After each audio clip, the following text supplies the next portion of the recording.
This is the Cowboy State Daily Morning Show with Jake. The new way Wyoming wakes up.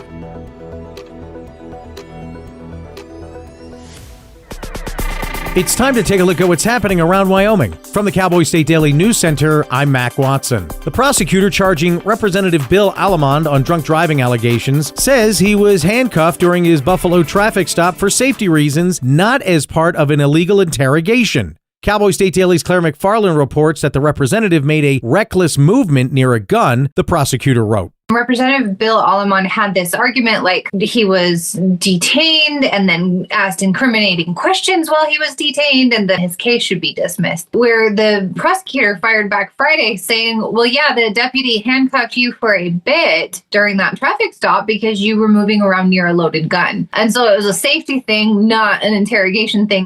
The matter is set for a March 25th hearing in Buffalo Circuit Court. The Wyoming Highway Patrol confirmed one person died in a multi-vehicle incident that occurred on I-80 near Rock Springs on Sunday, and another died near Lander on Thursday. Cowboy State Daily's Andrew Rossi reports that of the 33 blowovers counted in just one day, 22 drivers were issued citations. That reflects that the drivers, maybe they weren't being willfully ignorant, but they didn't either know about the closures or they didn't check on the status of the highways and decided to go out there anyway. And that, as Aaron Brown, the spokesperson for the Wyoming Highway Patrol, said, that's a really expensive lesson to learn, that if you go up against Mother Nature during a windstorm on Wyoming's highways, you will lose every time.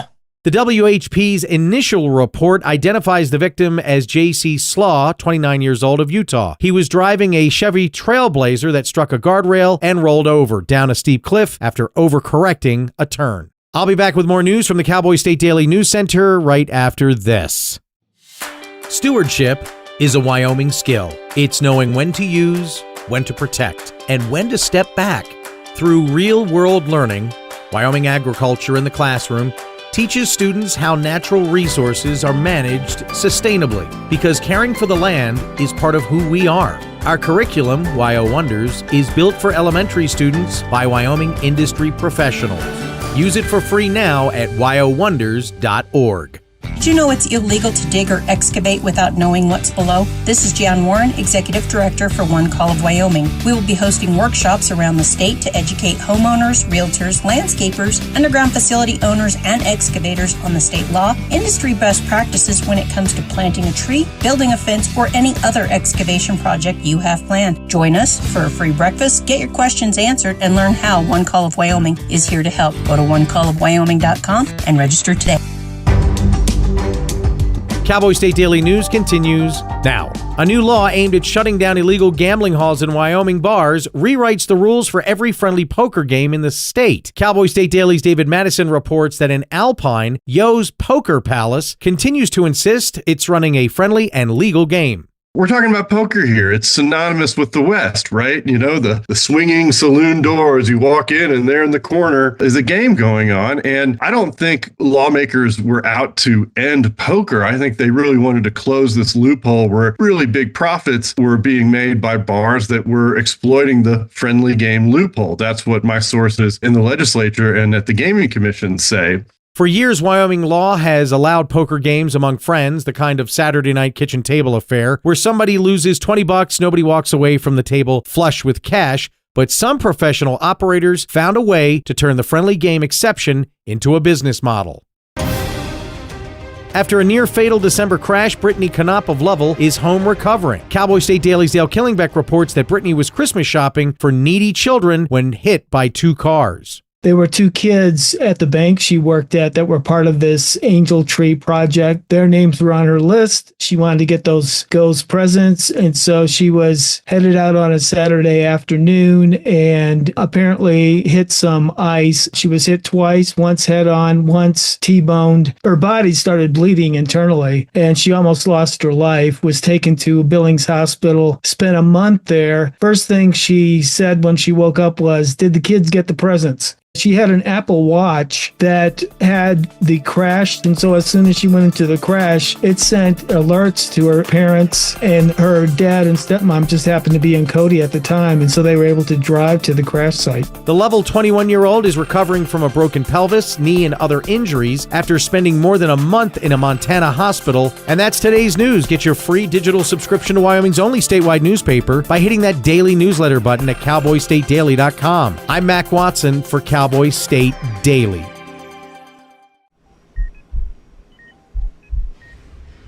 I did cheerleading through high school. I went to the Colts cheerleading and I loved it. I was about to go to work and my arm went numb on me. I knew I couldn't speak and I collapsed. After 36 hours, Tessa's worried family and friends called police, who found her on the floor after suffering a stroke. For 2 days, I was unconscious. I don't remember anything. Thanks to the American Heart Association's support of life-saving research and medical breakthroughs, Tessa got her life back. I don't have a limp anymore, and I am so encouraged because I can speak now. To learn more about how the American Heart Association is saving lives, go to helpheart.org.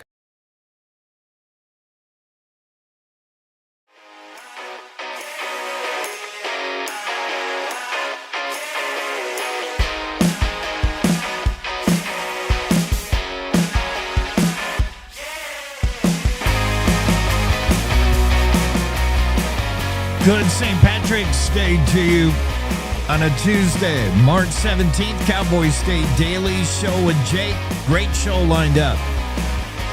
Alexandra Philp will be here, the historian. We'll talk about the Irish, any Irish history in Wyoming, any way that we've painted the state green. Gregor Downey will be here.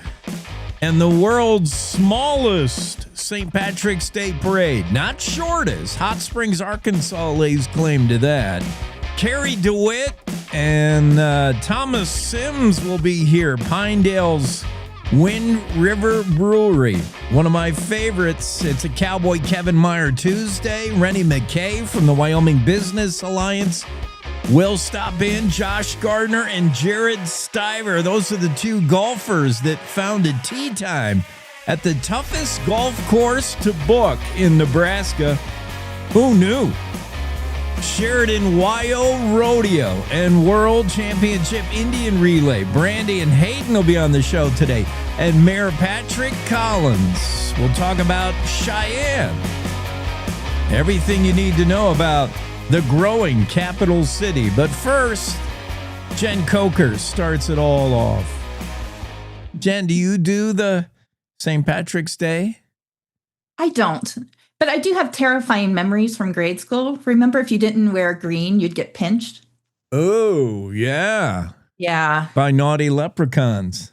Yeah, it was a thing. I don't have, I got a green hat somewhere. I got to go find it. Yeah, and you're not supposed to wear orange, supposedly. Orange? Yes, because orange is the color of the Protestants, which don't do well in Ireland. I had no idea Protestants had a color. I didn't either, but I know in a staunchly Catholic country, the orange doesn't fly. So pinch for not wearing green. I don't know what you get for wearing orange, a beatdown. Yeah, wow. Knowing the Irish, yeah. I'm going to avoid both just in case. So, Coker, you got no Irish going. I've got no Irish going. Hey, where's that parade then today? What city? Bighorn. Just south of Sheridan. Yeah, tiny little Bighorn. I love Bighorn. Really? Yes. I did a story, a couple stories there. When I first moved to Wyoming, I worked for a magazine, and Sheridan was one of the cities I covered. Yeah. So my job was to look for features.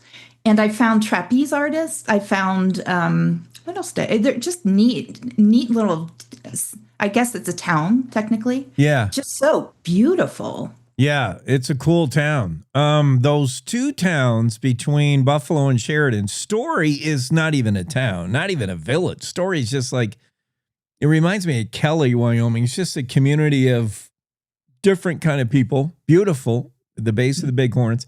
And Bighorn is actually kind of a town with some streets laid out. For real. Last Chance Saloon. Is that the name of it? That's where Last Chance Bar in Bighorn. And Gregor Downey Jr., who is Irish, is organizing the whole deal. He can also sell you a house in Bighorn if you're looking to relocate. Not a bad idea. Bighorn. I got my eyes on Buffalo, but I could maybe do Bighorn. Yeah, Buffalo, Bighorn. I mean, that just area is just so pretty. Yeah, it's pretty nice. And you're in Gillette. Correct. You're just across all this oil patch stuff. Yes. East of where nosebleeds are prevalent. Is that right? I have never had nosebleeds until I moved to Gillette. Is it super dry? Yeah, and I think there's no scientific reason behind this statement in case anyone wants to challenge it. However, I was asking people, do you guys get nosebleeds in Gillette? And I think it's all, we have 7, I don't know how many surface coal mines, but quite a few. So it stands to reason that blowing coal might do something to your sinuses. Could be. I've never been a huge fan of Gillette. I don't think I would ever live there. Funny you say that. I got offered a job here, and I was like, oh no, not Gillette. I'm like, no. But he got into your pores? I wanted through the your job. nose. It was working at a magazine, so that was kind of dream come true job territory for me, and just writing features for a magazine. So I lived in a hotel for 3 months before I made the commitment. And I made the commitment once here. I love this place. Yeah. It's somebody described it as it's gritty with heart. And I would say that's perfect. I like living in a city that starts bustling at 3 a.m. because those are my people. And it's just got a big heart to this community. I really like it. It's not going to win any beauty awards, but if you get just out of town just a little bit, it's so pretty here. Yeah. You're not convinced. No, you're don't go for the job at the chamber yet. You have not swayed me. All right. I still think you ought to come over to the Bighorn side. Well, yeah. I mean, like I said, I committed here and then bought a condo, which was my first house ownership in decades. Because I'm a drifter. Yeah. So once I did that, I committed and I dug in. You're kind of settled in. Yeah. And it took you till now to get a phone in Gillette. The Win phone is in Gillette. It's the first such in Wyoming. Tell me about this unique idea that started, I think, in Japan in 2010. It's pretty cool. You are correct. Yeah, somebody tagged me on a post. One of my friends, there was Nicole Schatz, who put the phone in, somebody tagged me on her post. And so I was like, that is I have never heard of this Win phone. And I started asking people, do you guys know any? Nobody had ever heard of it. So I contacted her and we met at the Win phone. And it's one of the coolest things ever. I was shocked because, sometimes you're like, oh, this is going to be corny. But it wasn't. It was such a good, and, I'm fresh in my grieving. I've lost my long-term partner, Phil. And so it was cathartic for me. And luckily she's a grief counselor because I've kind of started to lose it a little on the job. But it was really reverent, and I don't know. It's a very neat idea. And I never get mail from readers, very seldom. And I got so much mail from this story. People are telling me what a great idea. They're going to go check it out. So I think it definitely hit a nerve with people. There's so many different ways you can grieve. So this is one, just to sit quietly in a park was pretty neat in itself. Yeah, and that's the whole concept. The phone is just the prop, but it's all to get you to connect with loved ones and those lost. Wyoming's first Win phone helps Gillette residents with the grief of losing a loved one. Win phone sounds like Wind River. Sounds like it belongs in Wyoming. Sounds like it was invented in Wyoming, but that's not the case. No, it was invented by a Japanese landscape artist. And I didn't think to look up I looked up his story, but I didn't look up what the phone looks like. And in his case, he actually has a phone booth in this beautiful garden setting overlooking the Pacific Ocean. And it's just a nice, quiet place. And the person I interviewed, Courtney, she was telling me, it just felt intentional to sit there and just for the sole purpose of going to that park, to that phone, just to sit with your loved ones. Like I said, I was a little nervous that this story would get mocked, and it absolutely didn't. No, I think it rings deep and true for a lot of people. It definitely has religious and faith-based undertones, but there's no religiosity attached to the phone. But no, it's a similar concept to believers such as I, and we often forget to pray because we don't make time to sit and be silent. That's the thing. If you want to commune with God, or you want to commune with some supreme being, or commune with loved ones, whatever, you don't make the time. You say you want to, you're like, oh, I really miss so-and-so, but you have to get quiet and get intentional, as you say, Jen. And sometimes that's like turning everything off, the devices, and being quiet for a while. The phone is the tool, the prompt, the gadget that gets you there. If we all know what we use the phone for, there's one intent when you pick up the phone. And that's to make a call and connect to that one person. So it's a good idea, I think. It's such a good idea. It is really, and it's like you said, we just don't make, I think as a society too, we try to brush off grief as we need to get through it. We just need to get through it as soon as possible. Yep. And I know in my case, that's, I'm aware of that. So I'm not getting through it. I'm really trying to work it. And so that it was just a very powerful experience. So I recommend it highly, even if, you're not fresh in your grief, but you just want to kind of connect with even just yourself, that person. Like you said, we don't sit silently ever. Yeah, and we're not likely to answer the phone. The whole concept is I never answered the phone. Right, you place the call on the Win phone. It never rings because we're not going to pick it up. Yeah, no, that's just... I absolutely never pick it up. I know.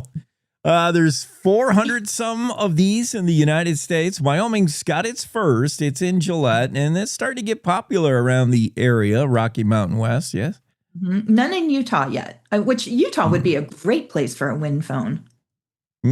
Yeah, I could. I mean, you'd be what surroundings, man. It'd be really cool. When I think of Utah, it's like two Utahs. It's Salt Lake, which is now like grown like a cancer to swallow Ogden and that whole.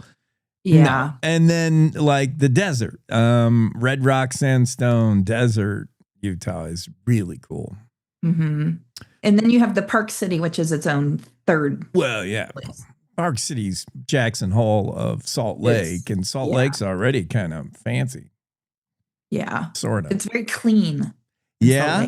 Yeah. There's such a LDS influence throughout Utah, which is cool. For the good, it does orderly. The streets are like mapped out orderly, all leading to the temple, right? Mm-hmm. And it is clean. And for a long time, it was, alcohol. A lot of dry counties, but that's changing. Anyway, the Win phone. In this case, this woman, Courtney. Mm-hmm. It isn't. It isn't always. Well, I guess it is always loss.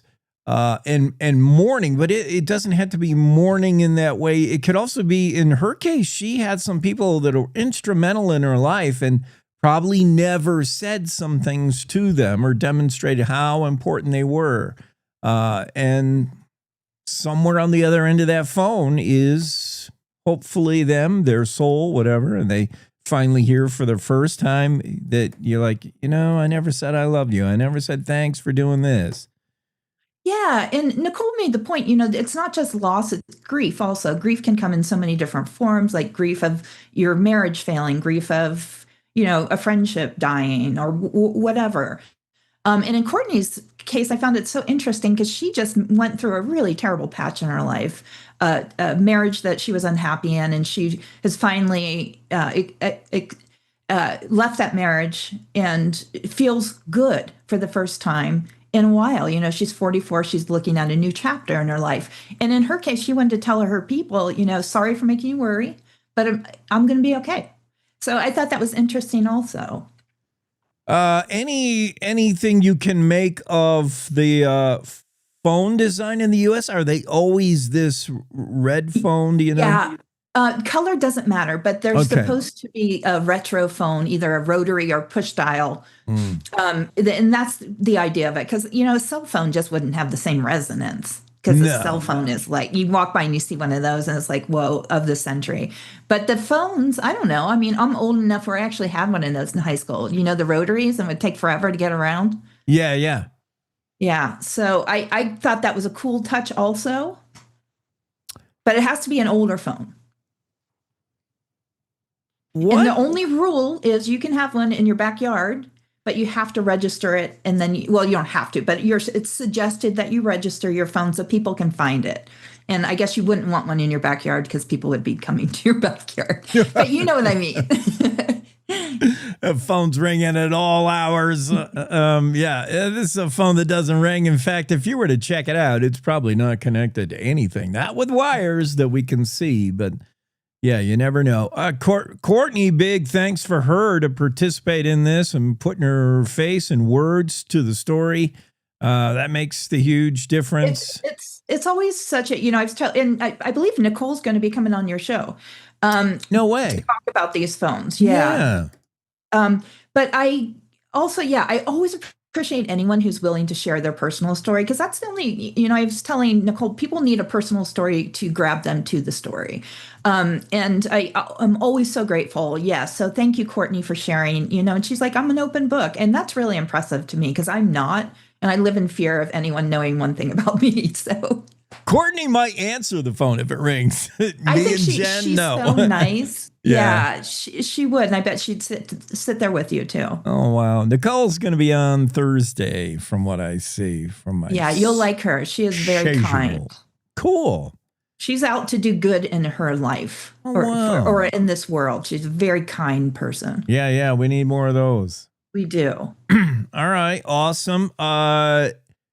Can you text me your address? I got to mail you something, Jen. I just thought of it when we were talking about this story.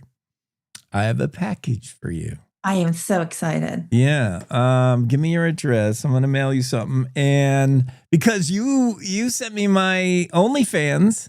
I know. Yeah. So now I'm finally paying it back. I'm so excited. You'll like it. Okay, very cool. I love that story. Jen, what else is happening in Gillette other than you moving out? Yes. I am working on a missing person cold case, suspected homicide from Rollins in 1983. And I guarantee nobody has heard about this because it has not been written about. This poor guy just kind of disappeared. His family, of course, and friends are very much aware of his absence. But it kind of got swept under the rug, and I'm uncovering it with the help of the family. And I will tell you all about it this weekend. Very interesting. All right, Jen, carry on with your Tuesday. Yeah, text me your super secret address. I will. I'll send you some stuff. Thank you. Thank you. Bye-bye. Jen Coker on the Cowboy State Daily Show. Let's take a break and we'll be back with more, including an updated weather forecast right after this quick word. Stay here. Hey, Wyoming. Ready for news that actually feels like Wyoming? Tune into Cowboy State Daily Radio with heart, humor, and a little Western kick from ranch roads to mountain peaks. If it's happening here, you'll hear it here. No fluff, no filter, just the real deal. Real voices, real stories, real Wyoming. If it's happening here, you'll hear it here. Cowboy State Daily Radio, Wyoming's news, just the real deal, 100% homegrown. This is the Cowboy State Daily Radio Network.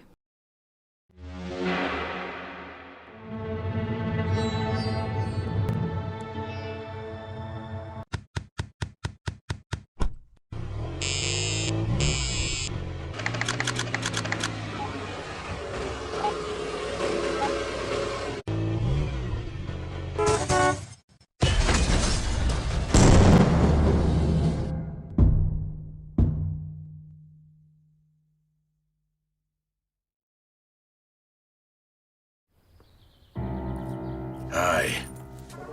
I'm your retirement fear, but don't be scared. You're still in pre-retirement. Does that mean I have more time to plan? Precisely.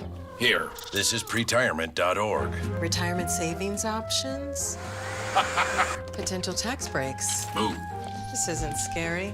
I'm doing it. You got this. Visit thisispretirement.org for free resources to help you customize your action plan. So as a technical sergeant, E6. I served in Vietnam in 1969. I am a U.S. Army veteran. Have you ever helped a fellow veteran? Of course. Yes. Try to always be there for each other. I do my best reaching out to my brothers and sisters in arms. Have you ever asked for help yourself? It's always tough, right? I can't say that I have. I mean, If you don't have someone to kind of help you guide those thoughts, it can be really bad. Eventually, you just can't deal with it on your own. I guess it's a part of the military too, right? Service before self. It was drilled in, service before self. And you start to question, maybe people would be better off without me, When you realize that you're not alone, once you take that first step, there's so much support.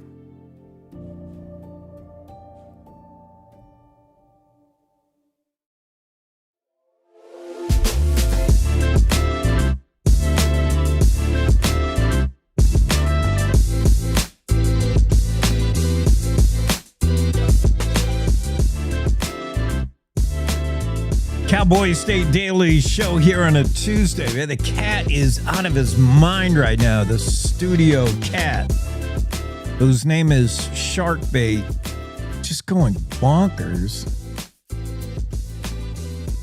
He's a boy cat. So I think in the spring he gets feeling like he needs to meet girl cats, even though he's fixed.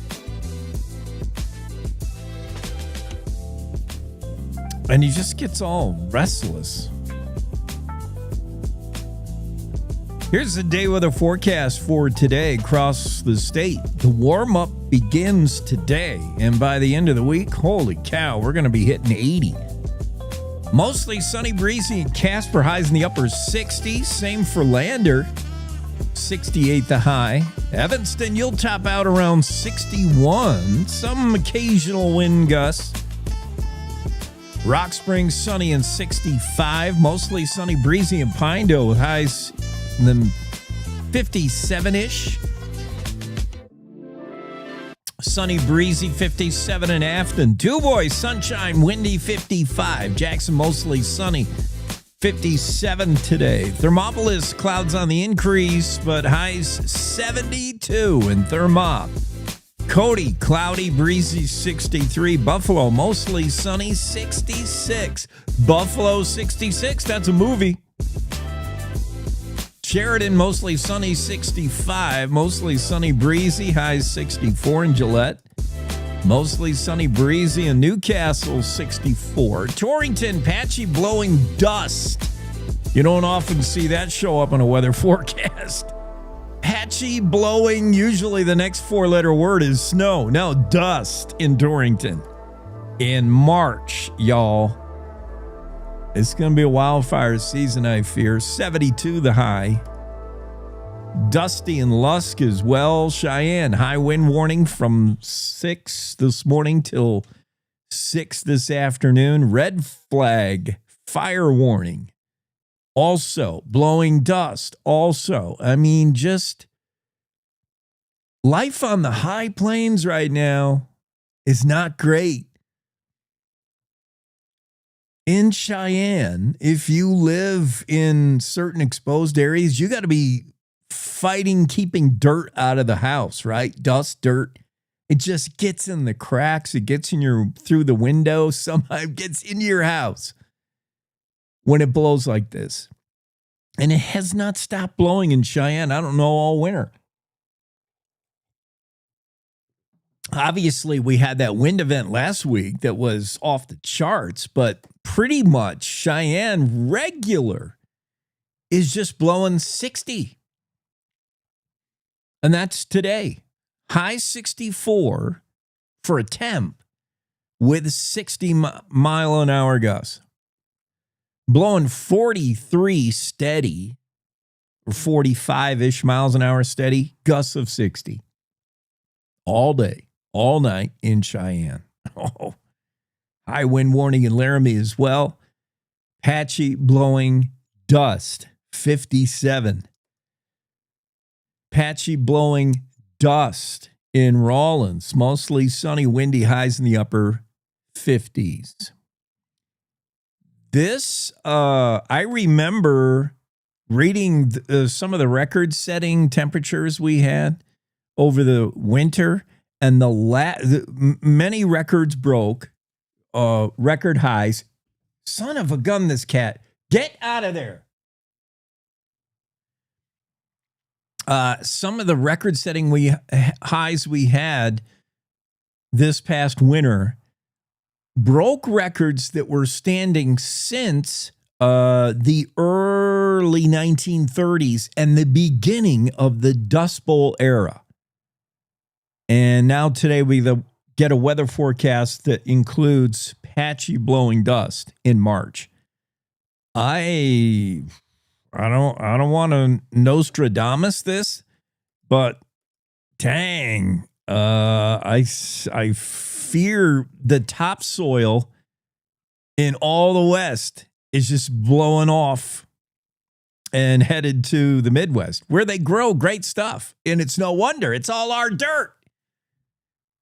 I mean, all that farmland in Iowa, Nebraska, Minnesota, all the Midwest, Indiana, that good farmland and crops they grow, that's all dirt that got blowed there. It used to be seabed in Wyoming and Utah, and then it all blew away and landed in the Midwest. And then John Deere invented a tractor, and wham, we got corn. Well, that should be half ours in Wyoming. I mean, we can't grow nothing but sugar beets here. It just ain't no dirt. It all blew away. Just my observation on weather.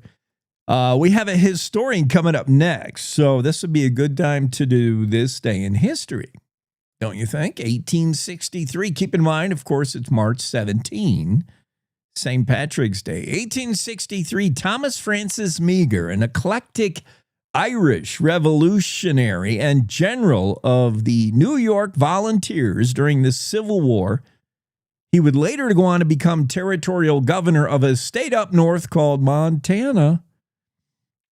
And ultimately, his death would be when he was lost in the Missouri River, when he fell over ill on a mission to receive firearms from the Montana militia.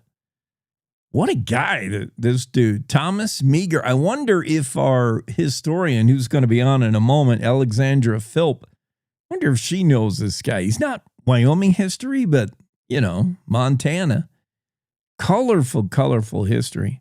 Carbon Post Office established this day in 1869. 1876. Yes, that was a year of many bloodsheds in the Indian Wars. General Crook raided Cheyenne and Oglala Sioux camps in the Battle of Powder River. That was in Montana. The conditions of this campaign, grueling. Weather dropped to minus 40 degrees during this battle on this day. Crook took the field from Fort Fetterman on March 1st. taken to the field, rather, on March 1st, marched all the way north. By the time he got there, and even during the march, blizzard conditions had slowed their advance. They finally got there March 16th. Crook divided his command, sending part of it under the command of John Reynolds. And the massacre began. And, of course, attacking, having bloodshed and those kind of temperatures. I mean, the Native American Indians just... even they didn't fight each other when it was 40 below. This day, 1887, the Colorado, Wyoming, and Eastern Railroad incorporates. 1890, this day, the Sundance Hose Company, number 1, a fire company, fire department, held a grand dance. Whether coincidence or not, late 19th or early century fire departments and police departments were heavily Irish in many U.S. localities. I mean, that is one of the oldest stereotypes in the world, right? You're Irish cop. Well, the Sundance Hose Company, number 1, on this day, St. Patrick's Day, I don't think that was a mistake, 1890, held its grand dance in Sundance. 1915 this day, Gail McGee, born in Lincoln, Nebraska, Wyoming senator from 1959 to 1977, later ambassador to the Organization of American States. I don't know what that is. McGee was a popular U.S. senator. It was often noted he was surprisingly liberal for coming from a state like Wyoming, which had already been pretty staunchly conservative in the 60s, 70s. He was eventually defeated in his final run by Malcolm Wallop. But this day, the birthday of Gail McGee, 1915, born in Lincoln, Nebraska. 1916, the punitive expedition authorized by Congress. This day, 1916, the punitive expedition, I believe, was an official document signing that would authorize retribution for any hostilities committed by Mexicans during the Mexican Wars, Mexican establishing Texas. There was still violence going on in Mexico. 1924, this day, work began on a dial telephone system at Gurney. Imagine the Gurney coming into the new age, 1924. 1924, boy, that is pretty early, right? In the 1920s and 30s, if you watch any of those old movies from the 30s, even through the 40s, there was no dials on the phone. Not in the 30s. You just picked up the deal, the little canister, held it to your ear, and the first person to come on the line was the lady at the switchboard. Always a lady. I don't know that any men ever had that job. And yeah, you just picked the thing up, and then you would say who you were calling. Yeah, Washburn 4892. And she would plug in the plugs. I mean, there was no dial. You didn't dial a number direct. You didn't know anybody's phone number. There wasn't any phone books. And, well, there might have been phone books. But 1924, work began on a dial telephone system in Guernsey. That had to be revolutionary for its time, I'm guessing. 1963, this day, dedication of, you guessed it, St. Patrick's Parish in Casper. Work was completed on the church by 1962, but they waited until March 17, 1963 to officially dedicate St. Patrick's Catholic Church in Casper. 1989, Dick Cheney confirmed as Secretary of Defense on this day. March 17, 1997, Ranch A was added to the National Registry of Historic Places. So what gives there? Have you run out of names for ranches? I mean, it's not even a convenient brand, honestly. The A? Where is Ranch A? It had to be the ranch of some guy who thought he was going to have a lot of them. He's like, well, by the time I'm done, I'm going to have a string of ranches that are going to run the alphabet. I'll start with A. Sand Creek, south of Beulah, Crook County, Wyoming. Ranch A, added to the National Registry of Historic Places on this day, 1997. A historic 645-acre property. And I'll bet our next guest, Alexandra Philp, is well aware of Ranch A. In fact, let's put her to the test when she comes on, see if she knows about that. We're going to talk about all things Irish and St. Patrick's Day when it comes to Wyoming right after this. Every morning, America wakes up to reheated outrage and copy-paste commentary. Yeah, I don't follow talking points. I follow common sense. If that hits a nerve, good. It means you're still alive. No spin, no fluff, no kumbaya, just Jake. Serving up truth, sarcasm, and grit. Stirred by hand and seasoned with reality. I don't yell, I don't pander. I just call it like I see it, and trust me, there's plenty to call. From the capital to the county fair, if it's worth talking about in Wyoming, Jake's already on it. No permission needed, no script required. The West was built by people who spoke their minds and stood their ground. I'm just making sure we don't forget how. The Jake Show. Weekdays on CowboyStateDaily.com and wherever bold voices still have a mic. No apologies, no filter, no bull. You're listening to the Cowboy State Daily Radio Network. When it comes to making plans, you are the best. Those 9 months were also 273 days of planning. What about your daughter's first costume party? It was out of this world. And let's not forget those barbecues you plan in detail for your family and your more vegetarian by the day best friends. That surprise party for your parents' golden anniversary? You get the golden planning. The same way you plan each detail for those moments, start planning to protect you and your loved ones from a natural disaster. Sign up for local weather and emergency alerts. Prepare an emergency kit and make a family communications plan. Protecting your family is the best plan you can make. Emma, did you hear? Todd's in the hospital. Who's Todd? He got a collapsed lung from vaping. He thought it was cool. Not cool. Promise you won't vape, Emma. It can lead to a lifelong addiction, and we can't be friends if your lungs collapse. Bogus. Wacky sitcom teens aren't the best people to talk to your kid about vaping. Hey, you got a minute? You are. Start the conversation with your child about vaping today. When the uniform comes off, the battle doesn't always end. Too many of our veterans are fighting silent wars with trauma, with loss, with hopelessness.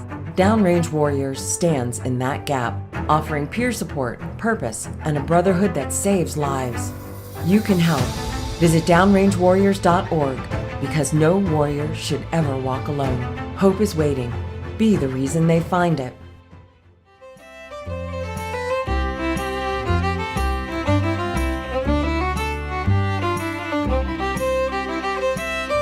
I'm just making a trip back home to Blarney. And we're going to talk about all things Irish, St. Patrick's Day, Wyoming, and wearing of the green. How perfect. Alexandra Philp is here. And she's wearing the... I forgot my green. You're going to get pinched today. I'm going to get pinched. Definitely.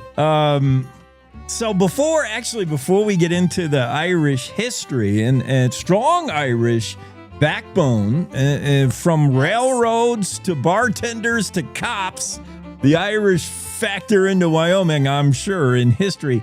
But before that, and Alexandra Philp, by the way, executive director of the Wyoming Historical Society, and Alexandra, I hope we make this kind of a regular thing because That'd be wonderful. Yeah. I love talking history. I just did This Day in History. I always recount, this day in Wyoming history every day. And I always have questions. I'm like, I should ask Alexandra why this is. So one of them I just read is Ranch A was added to the National Registry of Historic Places on this day in 1997. And I thought, Ranch A, that's not terribly creative in naming, but I didn't know of it. Historic 645-acre property near Beulah, Crook County. Are you familiar with Ranch A? Just a little bit, just that it was both because it was one of the first ranches. So A, B, C, D, so Okay. and yes, they're in Cook County. And so, but yeah, I'd love to give me, a couple hours notice and I can always look up those daily tidbits and always encourage people to get our daily tidbit calendar that has a tidbit every single day. So cool. yeah. So the Irish influx into Wyoming, I'm going to just crazy guess out there. I would assume it started really happening in earnest in the 1840-ish famine. Obviously in Ireland drove many folks to seek better life abroad, and they showed up all over the United States and eventually got out west of Wyoming, I'm sure.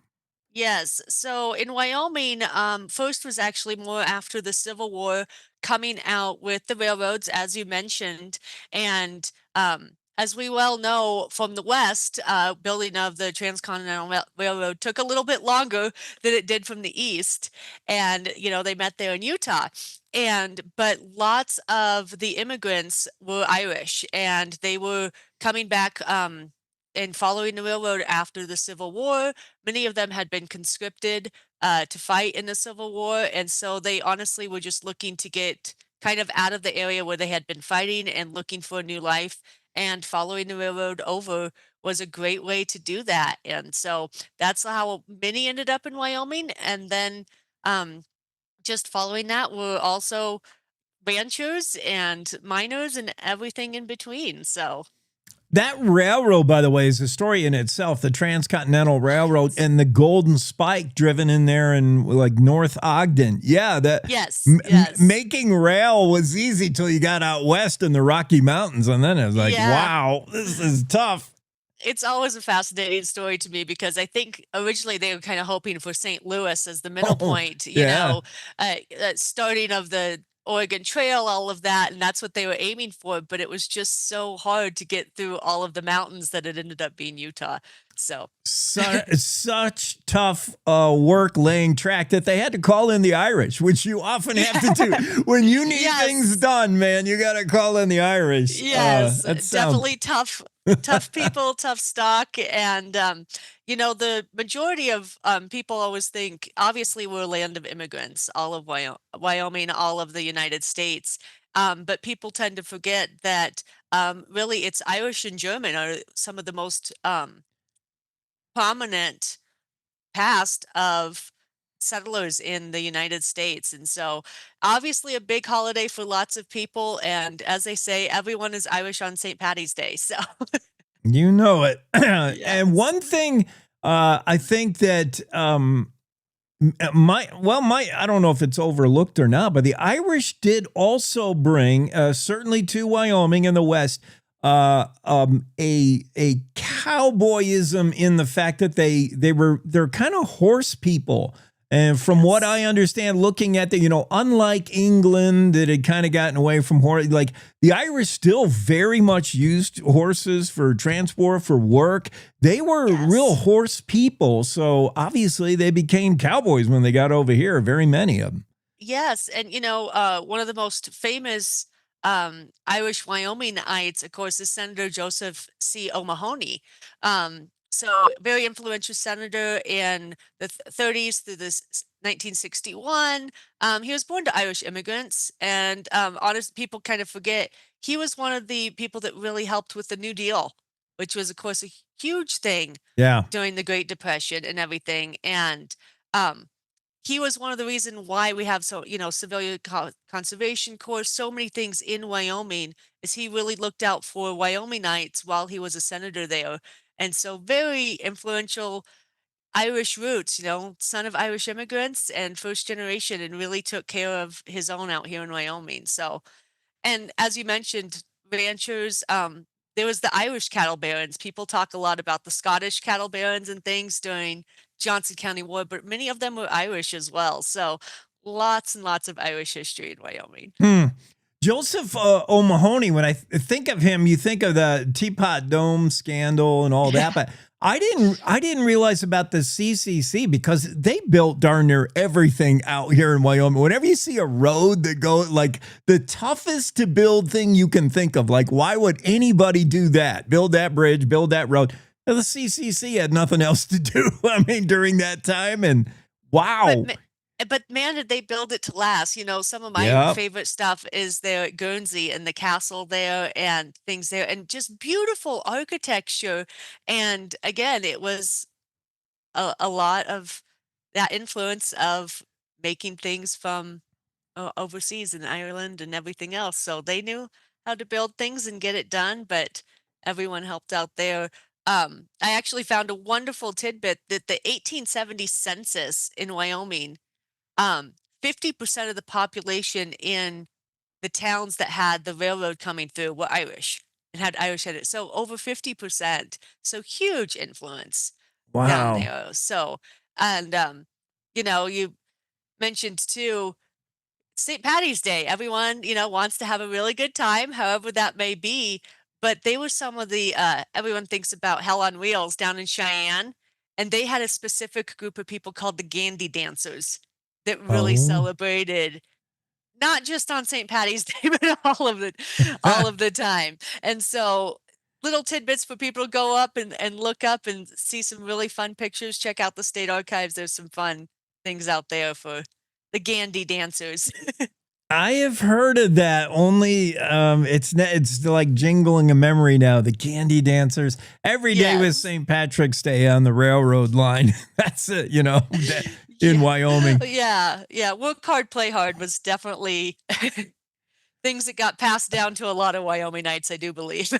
Other famed Irishmen or Irish folks in Wyoming history. I mean, you got to start and end with General Philip Sheridan, Little Phil, Battling Phil, whatever his nickname. I mean, he was so proud of his Irish heritage, and he was U.S. born, right, from Irish immigrants, but he would sometimes claim he was born in Ireland, the old country. Yeah, and what an Irish guy, what a guy in Wyoming. Yeah, very influential. Obviously, we have Sheridan County, Sheridan Town of Sheridan, and so much you can really trace back to all immigrants, in Wyoming.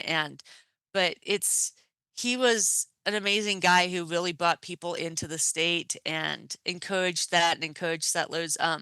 Another one, of course, South Pass City, people don't think about it, but there was a woman there. Her name was Maggie Sherlock. Many people called her Mother Sherlock. She ran the hotel, and she really became just a pillar of the community. But she really had that. She was by herself, and so she was running this hotel. South Pass was not quite as big as middle of the nowhere as it kind of is now. It was a big pass through, but you have to be tough to make it out here, in the 1800s. And was that Irish grit. Yeah, she was not the innkeeper that was poisoning people. The hotel you checked in but never checked out. Okay. No. She was much more in, getting libraries and schools and all of that set up there too, and having the hotel be more of a gathering place. So. Talking about sheep ranching heritage, Patrick Sullivan, sheep rancher, and then, of course, politician, Wyoming House of Reps, and then went on for the U.S. Senate. Patrick Sullivan, big Irish name. Yes. And speaking of Sheridan, too, there was sometimes they say FBI. There was a priest who said foreign-born Irish, and he claims that he was the last foreign-born Irish that served priest that served in Wyoming. and he lived through the 1990s and retired here and everything. So yeah, there's quite a few influences there and everything. What I also love too is the like I said, everyone wants to have a good time today, but in the past, even if this was a working day and everything, there used to always be grand balls. And it wasn't just, now we have more of the parades and everything, but it was a ball in the past. And today was kind of a day off. They were used to it being, a whole holy day in Ireland and having the day off. And so even if they were working, they would go and they'd have a grand ball. And, Green River, people think Green River maybe had some Irish roots. They really, it's not named for that for any reason, but they've really leaned into it and they've kept that tradition alive of always having great celebrations and using that name. And so I keep waiting for when they're actually going to dye the river green like they do in Chicago. But yes, and when it gets down to the Colorado, they can say, "Hey, what are you guys doing up there?" He painted the Seat Ski D green. Well, when it reaches those red rocks and stuff, it'd be a beautiful contrast picture. It would. Think of the aesthetics. Yes. Well, we should get back to where it's just one big ball all day long. I'm going to turn the show off now and start celebrating. I mean, it's always 5 o'clock somewhere, even if it's 5 o'clock in the morning. That's right. Anything else that we want to talk Irish and Wyoming? I just always encourage people. One of my favorite things, if you're looking for Wyoming history, is visit wyomingnewspapers.org. They have all of the old history. If you need to get some access to it, it's so easy. Take the day, spend some time getting to know some of those Irish roots, even if you don't have them yourself. Like I said, everyone's Irish on St. Patrick's Day, and look out there, look at those old tidbits. Like I had mentioned, a lot of the times, 1883, the newspapers actually said that there was a friendly social war going on between the Irish immigrants and the German immigrants. But they decided who could throw the best festival. And of course, the Irish did a pretty good darn job. Those are both countries rich in being able to, bend an elbow. And yes, definitely. Interesting. Alexandra Philp's with us, Executive Director of Wyoming Historical Society. You can learn all about Wyoming history by reading those old newspapers. I love to do it. I go to that archive all the time. Yes. And look stuff up. And as you mentioned, for the daily tidbit in history, we have our calendars out there. And if you ever want to know more about each of those tidbits, we do our best to actually match them. If it happened, on Tuesday, the 17th, that's when that headline premiered. Yeah. And so we try and match them up. But, and if you want to know more, just reach out to the Wyoming Historical Society. We love to talk history all the time, every day. Me too. Please come on again. I love whenever you're on. I love talking history. If you don't know where you don't know where you're going unless you know where you came from. Exactly. Yep. We'll set up something again soon, Jake. Cool. Thank you. Have a great St. Patrick's Day. You too. Happy St. Patrick's Day. Have a good one. Thank you. Cowboy State Daily Show on a Tuesday, March 17. It is St. Patty's Day. And we're celebrating. I am. I think I have like 2 more beers in the fridge. They're Shiner Box, so I'm going to celebrate like a Texas, Wyoming St. Patrick's Day. Maybe. There used to be rules by the FCC on drinking during broadcast, but I think all rules are off when it comes to like this new age internet podcast thing. Once I'm done with my coffee, I may have to have a little Irish coffee going, huh? Yes, and by the end of the show, you'll notice how much coffee I've had, perhaps. But a lot of Irish history in Wyoming, definitely, beginning with those in service, Civil War, soldiers coming over. Patrick Gass, remember that name? He was part of that Hayden expedition that went all over Yellowstone or whatever. There's been some real famous Irish folk in Wyoming, beginning with those who were conscripted into service for the Civil War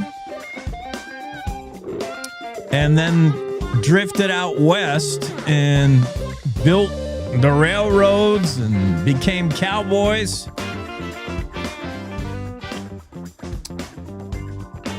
Happy St. Patrick's Day in Wyoming. Proud of our Irish heritage. Irish, German.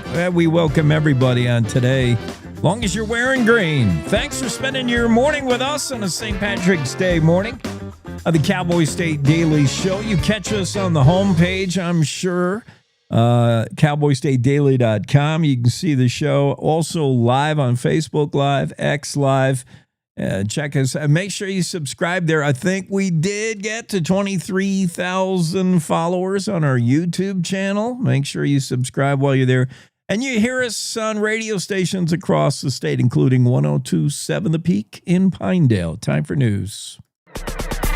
It's time to take a look at what's happening around Wyoming. From the Cowboy State Daily News Center, I'm Mac Watson. A car plowed into a Cheyenne Subway store on Sunday, taking out a wall of windows and closing the sandwich shop. Cowboy State Daily's Greg Johnson reports that employees say it's at least the fourth time it's been hit. Apparently, people in Cheyenne really want this Subway location to have a drive-thru. It doesn't, but they keep driving their cars into it. The latest happened on a Sunday morning, car driving up on the road and not sure exactly what, whether is trying to avoid something or was just going too fast, but popped up the curb and plowed right into the front of the Subway building, mostly glass. So, and it was pretty tough glass because it didn't actually break through the glass. It just pushed it in. The assistant manager of the Subway restaurant tells Cowboy State Daily that no one was seriously injured in the incident. Teton County says it miscalculated a $24,000 fee it charged a couple for building a home on their own property and gave them a refund plus interest. Cowboy State Daily's Claire McFarland reports that Trey and Shelby Sharp sued Teton County in May of 2025 over the fee. The Fifth Amendment to the U.S. Constitution says that private property shall not be taken for public use without just compensation, meaning the government can't just take your stuff without paying you back. And in Teton County, they talk about the Fifth Amendment a lot because they have an elaborate housing mitigation scheme where if you want to build a house, you have to pay so much or provide so much housing for the workforce that the county theorizes your build is going to require. So the argument has been heating up since about 2024. The Supreme Court tightened its view on constitutionality of systems like these. In Teton County, advocates of the practice say it helps build affordable homes for the working class as ultra-wealthy transplants spike the housing market. I'll be back with more news from the Cowboy State Daily News Center right after this. Wyoming Agriculture in the Classroom connects students to Wyoming's land and industries, engaging Wyoming students through curriculum designed for teachers to use in the classroom. Our curriculum, Wyo Wonders, teaches so many important things like agriculture, minerals and energy, outdoor recreation, and tourism. Use it for free now at wyowonders.org. Do you know it's illegal to dig or excavate without knowing what's below? This is Jan Warren, Executive Director for One Call of Wyoming. We will be hosting workshops around the state to educate homeowners, realtors, landscapers, underground facility owners, and excavators on the state law, industry best practices when it comes to planting a tree, building a fence, or any other excavation project you have planned. Join us for a free breakfast, get your questions answered, and learn how One Call of Wyoming is here to help. Go to onecallofwyoming.com and register today. Cowboy State Daily News continues now. A Missouri man who was listed as a most wanted FBI fugitive for more than a month was arrested in L.A. for his alleged part in a $220 million cattle fraud scheme. Cowboy State Daily's Kate Meadows reports that Joshua Link is the fifth and final person to be arrested on fraud allegations in connection to Agridime LLC, a Texas-based company. 32-year-old Joshua Link of Stratford, Missouri, was charged with 10 counts of wire fraud, 1 count of conspiracy to commit wire fraud, and 2 counts of money laundering, including wiring money to purchase real property. If Link is convicted, he could face up to 20 years in federal prison for each wire fraud charge, 20 years for each wire fraud conspiracy charge, and up to 10 years for each money laundering charge. Essentially, if he's convicted, he could get life in prison. U.S. Attorney Ryan Raybould said in a statement that thousands of unwitting investors, ranchers, and others in the cattle industry nationwide were drawn in and victimized by this multi-million-dollar scheme. Washakie County first responders mobilized to rescue a reported vehicle that had driven into the Bighorn River. Cowboy State Daily's Andrew Rossi reports that instead of a car, they recovered a submerged smartphone with its flashlight turned on. The thing that everybody found kind of remarkable is the fact the phone was still on. It hadn't short-circuited in the water. Not only was it still on and operable, but it had the light still on, which is how the two teenagers walking along the Bighorn River got turned on to that in the first place. It was an unknown light glowing from the depths of the river. Worland Volunteer Fire Chief Chris Kocher tells Cowboy State Daily that law enforcement officers are still investigating the incident and trying to find the owner of the phone. And that's today's news. Get your free digital subscription to Wyoming's only statewide newspaper by hitting that daily newsletter button at cowboystatedaily.com. I'm Mac Watson for Cowboy State Daily. So I wanted to talk with you and your mom today, Lily, because some people at school have noticed changes going on with you, and we're concerned. Like what? Who? Some of your friends, teachers. It sounds like you've lost interest in a lot of things lately. You're hanging with new friends. So, individually, maybe those things are no big deal. But taken together, and then the incident the other day, you were with Derek when he was caught selling marijuana. yeah, he was selling it. Honey, we know. But we care about you and want to know what's going on. That's right. We just want to understand better and see how we might help. And if weed is a part of it, we just want to make sure you understand the negative consequences for someone your age. The physical and mental health effects, the poor decision making, and the confusing legal aspects these days. So what do you say? Can we talk? For more information about talking with your kids about underage use of alcohol and other drugs, visit underagedrinking.samhsa.gov.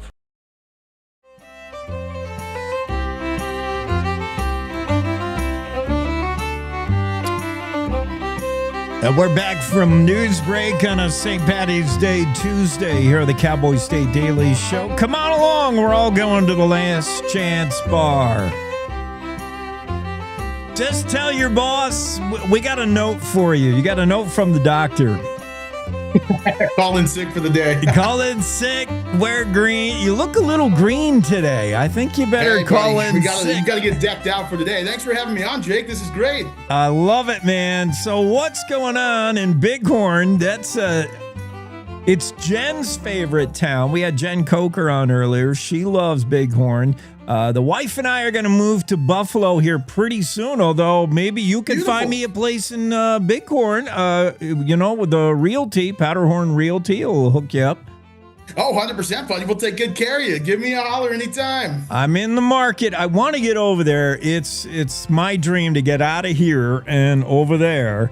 And I wish I'm not going to be able to do it in time for this weekend, but if you were looking for the world's smallest St. Patrick's Day parade, and you missed your shot last week, don't worry.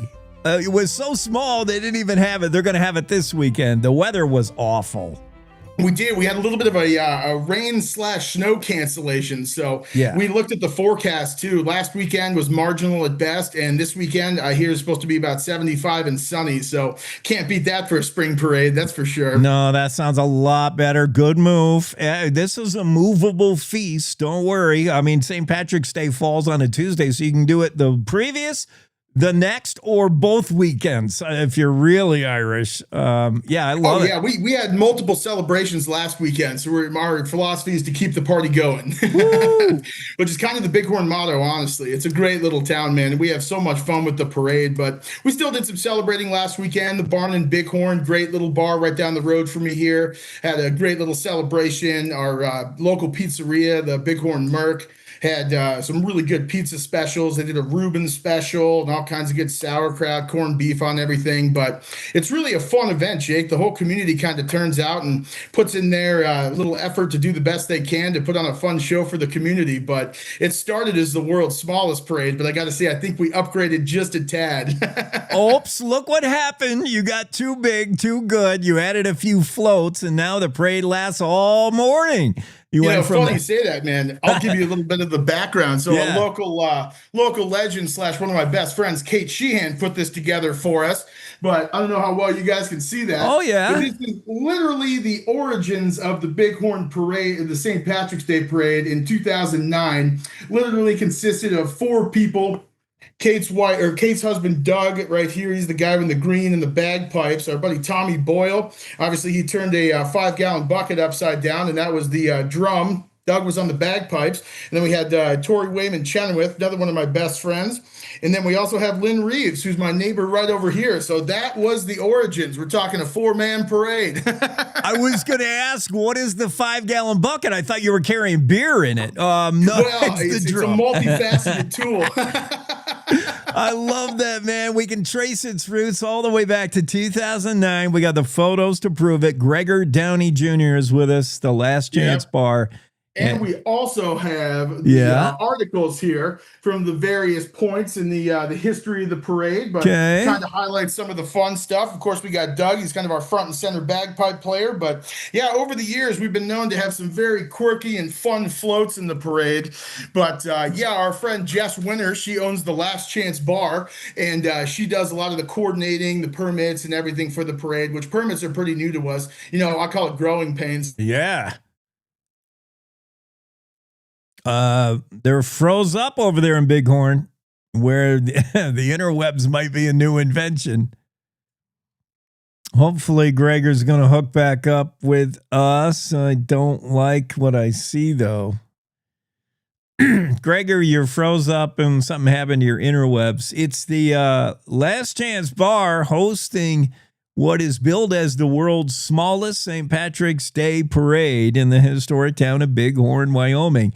And if you were to look up, Gregor, you're back. Oh, sorry, buddy. Yeah, we had a little hiccup here. Yeah. I think we're on spring break, and the school system might be doing some work on the internet, but we're on them. All right. I thought maybe some of the IT guy already is celebrating St. Patrick's Day, perhaps. That could certainly be it as well, and I wouldn't blame him personly. It's a celebration. Man. We're celebrating.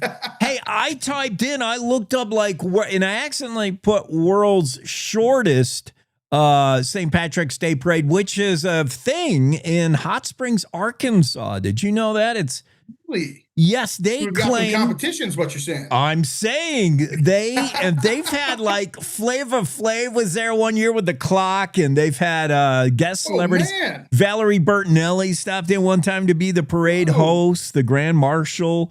It's only 98 feet long, so it's really super short. That's not. Oh man, that's short. Maybe we'll have to compare on timing. That might be one that we would win. Yes, we go right down. We have. Have you ever been to Bighorn, Jake? No, I have not. Now I've been to Buffalo many times. I've even been to Story, but I have not been to Bighorn. Got it. So we have a beautiful Main Street in Bighorn, Johnson Street, but everybody kind of calls it Main Street. But we line up at our Bighorn Women's Club, who also does a great celebration. They're always open for the day. They do promotions, 50-50 raffles, cookie giveaways, corned beef and cabbage. I mean, it's just great. But we all line up there, and then we go down and back, and the down and back lap is about 5 minutes. So we've got the timing on our side at least. Smallest, quickest. It's all about get there early, man. Get your parade spot picked out. Get the blanket down, the chair down, and then it's over. And time to go to the bar. Absolutely. And Bighorn Mercantile, they'll get you fed. Definitely. Best pizzas around. Shout out to the Merc, Frank, and Kirsten, some of the best people I know. They do such a good job. But like I said, man, it's just a celebration of community. And we've got a pretty agriculture-heavy community out here. So everyone's busy with calving. Everyone's busy with different winter projects. And then St. Patrick's Day comes around, and everybody looks forward to it because it's kind of everybody gets back together as a community. And it's just kind of bring on the spring, and everyone gets back together. And it's just too much fun. Yeah, it's people that you didn't, a lot of us go into that winter hibernation if we had a winter, and you don't see the same people for 3 months. Then all your ranchers are out barely sleeping. They got one eye on calving and one eye on trying to sleep. And then, now it's finally safe to all gather and say, hey, man, where you been for the last 3 months? And Dew Spring. Oh, 100%, man. Funny you say that with the ranching community, too. Some of my best friends out at Little Goose Ranch, they helped me start a tradition in the parade. So I usually take one of my boats through the parade, and I help cook for their bull sale every year. And one year we had a surplus of hot dogs that we didn't use. So we wound up grilling up all the hot dogs. We wrap them in tinfoil and throw them out of the boat to the crowd on the way through the parade. And now just it's expected. You go through the parade, people are yelling hot dogs. Kids love it. It's just fantastic. See how easy it is to accidentally start a tradition, man. It is. Yeah, it's expected now. It's in Nolans, they throw beads for Mardi Gras. In most 4th of July parades, they throw candy for the kids. But at this parade, St. Patrick's Day, hot dog might hit you in the forehead. 100%, man. We like to keep everybody well fed. Yeah. All right. Well boozed and well fed. I could do that. Hey, you still doing the Taiwan on thing? Yeah, sure am, man. Yeah, it's my guiding service. So we're actually kind of ramping up. We had a crazy warm winter this year, too. Yeah. So I was actually out boating on Lake DeSmet on March 5th. We had to break a little ice to get out there, but the fishing was incredible. And we're looking forward to, hopefully some of the other fisheries we have to offer are going to thaw out here pretty soon. And then it'll just be right back on. But yeah, these are actually our St. Patty's Day Taiwan On hat editions. Yes, nice. Oh, yeah. Had to go green with it. But yeah, it's like I said, kind of a bizarre winter, but we're trying to make the most out of it. And like when the waters are thawed out, we're getting right back to it. So looking forward to a busy summer season as usual, and hopefully get some good fishing in the spring as well. Dude, I can't wait to see you on DeSmet one day. Oh, call me up, brother. We'll take you out. One day soon. Yeah, I'm so excited to get over to that part of the country. That's so cool. So, Gregor, what is it? Are you like the grand marshal of this parade? What is you're just one of the helpful organizers, man about town in Bighorn? Pretty much. I would call myself a man about town for sure, but I actually moved to Bighorn in 2013, and I moved here in February and didn't know a ton of people. And all of a sudden, everyone's like, yeah, you should come down to Main Street Bighorn now. We've got this St. Patrick's Day parade, and immediately fell in love with it, man. It was all my friends were in the parade, and it was a contagious atmosphere because it's kind of that come one, come all, have the most fun you possibly can. And ever since then, I've been helping coordinate the parade and helping out. And then I believe I'm one of the longest running floats since 2014. So it's just great. What is it? It's just a high drift boat. What is it? What is your float? So actually, funny you say that. I've actually upgraded floats. So I started out with a 14-foot John boat, which I can send you some pictures, and maybe we'll get some other people on here next year to talk about the parade. I am so in the market for a John boat. Oh, really? We've got to talk offline. All right, go ahead. Oh, 100%, brother. But yeah, my John boat actually got retired, at least a couple of bass ponds. So that got retired from my all-around boat to my bass pond guiding boat. But it started out with a 14-foot John boat and a 96 Yukon. And now we've upgraded to Tahoe and 16-foot Lund. So we've just kind of upgraded. The nice one. I have a live well in my new boat. So that's a good, beverage storage during the parade. So that's always very helpful. Keeps the ice pretty well this time of year. Yeah. Oh, man. So this is going on March 21st. Now, note the change last weekend. And, the good thing is, man, they can pivot in Bighorn. That wasn't set in stone. They just all get together and say, this weekend sucks, man. We're moving into next week. On flexibility. So we're going to do it this weekend. Is it March 21st is a Saturday at 2? 2 o'clock is what we usually shoot for. Okay. Kind of gives everybody a chance to wake up on a Saturday, get some of the chores and errands taken care of, and then everybody meets up at 2 o'clock. The parade takes about 5 minutes, so whatever establishment you choose to enjoy the show from, you can pop out, take a look at the parade, share some laughs with everybody, pop back in, get some food, and then the party just continues on until everything closes down. Bailey's in the coffee. I'm tailgating this parade right now, man.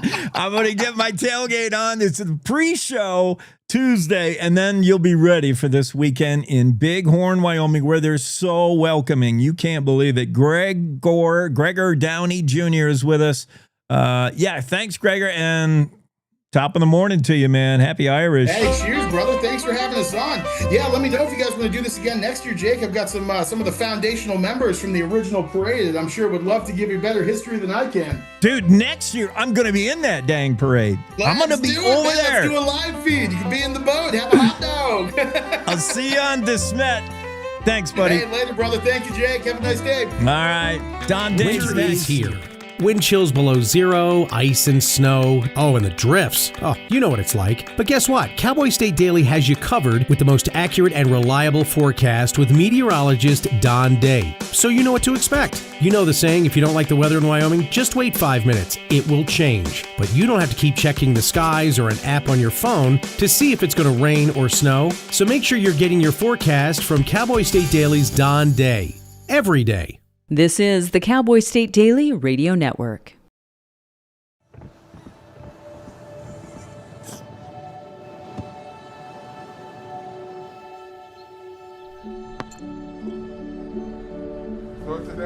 I don't remember how it started.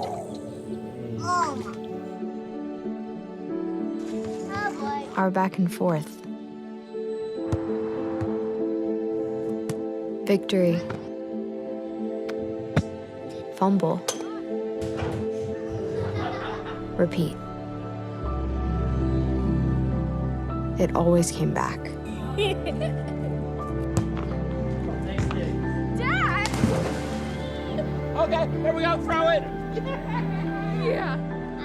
You probably don't remember what you told me, That was perfect. but I heard every word. Nice.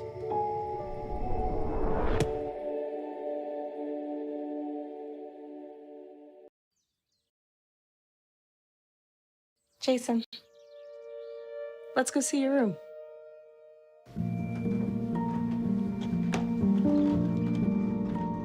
What do you think? We kept it a little spare, so you can decorate it how you like.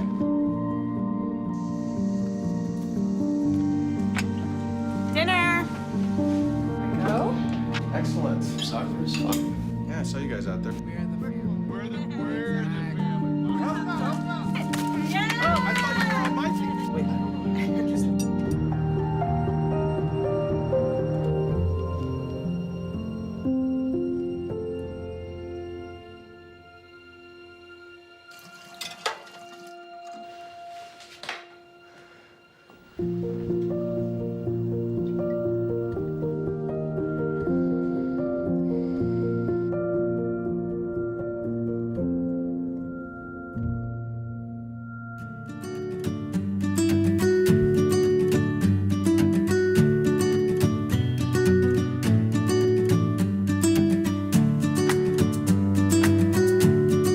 Cowboy State Daily Show on a Tuesday, St. Patty's Day. Of course, Don Day's working. Every day requires weather.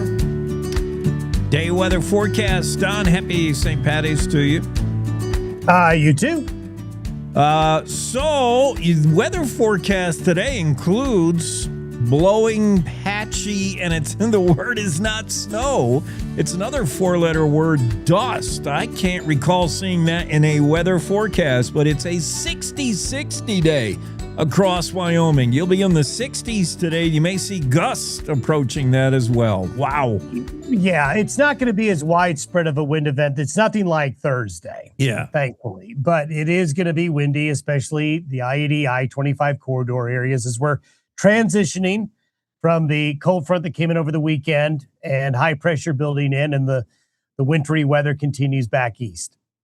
That's going to be, though, once we settle in, can we get rid of the wind a little bit and enjoy some days? It won't be as bad. It won't go away, though. But everything now with the wind for a while is relative to last week. It's so true, man. So what would be a normally bad windy day is now like, well, it's not as bad as last week. We are like the toad in the boiling pot. We are just getting more and more used to increasing temperature of water. We're more and more used to the wind to the point where until we flat out blow off the surface of the earth, anybody in Wyoming's be like, it's just a slight breeze today. Yeah. I don't know. It's a normal day of the week. Hey, but I was looking at that storm in the Great Lakes. I have to pass this along to you because our lack of snow. There's a little town called Baraga, Michigan, in the Upper Peninsula that got 39 inches of snow over the last couple of days. For the year, they've had 309 inches of snow. That is about as much snow that's fallen at the Jackson Hole ski area. Well, geez, that puts the numbers in perspective.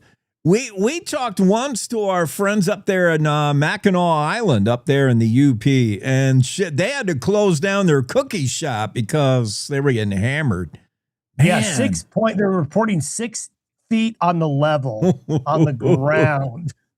So the Northern Michigan Glacier, we'll see if it holds through the summer.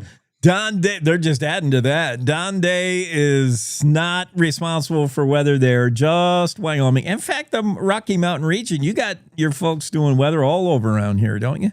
Yeah, we sure do. And it certainly keeps us busy, but we're not going to be very busy for a while because really, tomorrow through Saturday, we're just on cruise control. We're just under this big high pressure ridge, and it's going to be gorgeous. Well, considering how you've had to keep an eye on and explain to us why we didn't get our winter, and so the complicated things that were happening, and then March is always like all over the place, you need a week break. I'm giving you a St. Patrick's Day week. Take it easy. Well, gee, thank you. I'm going to go have a Guinness.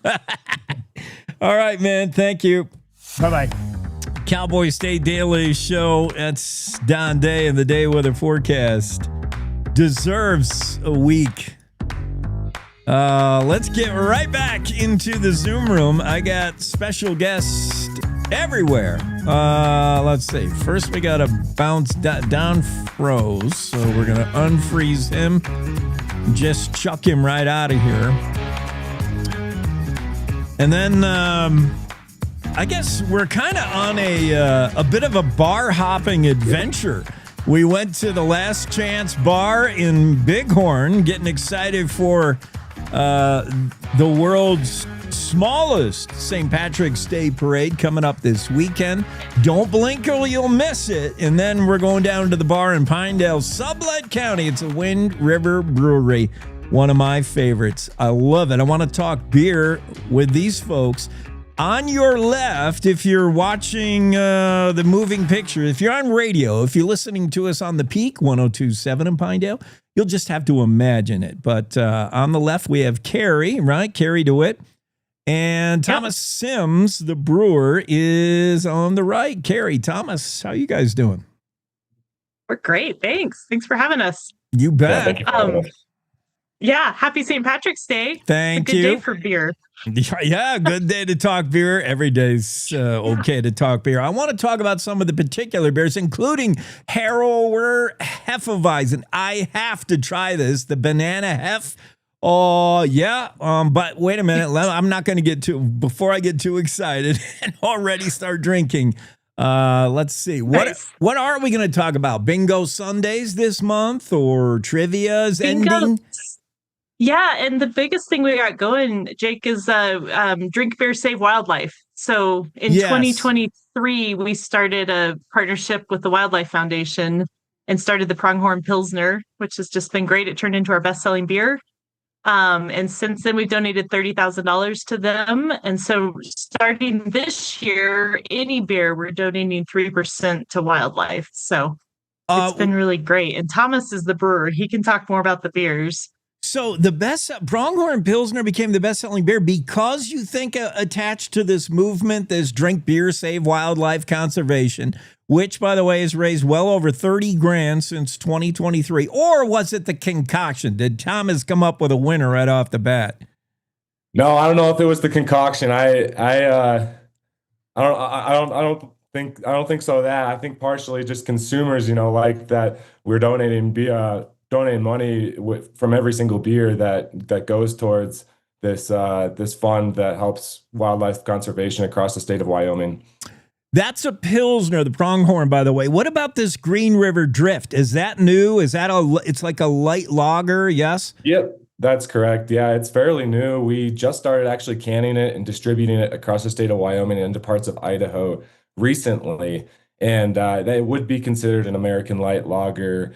We like it. We brewed it with some corn and rice, and in addition to other ingredients, of course. And that's been a great hit here in the tap room as well as distributing it across the state.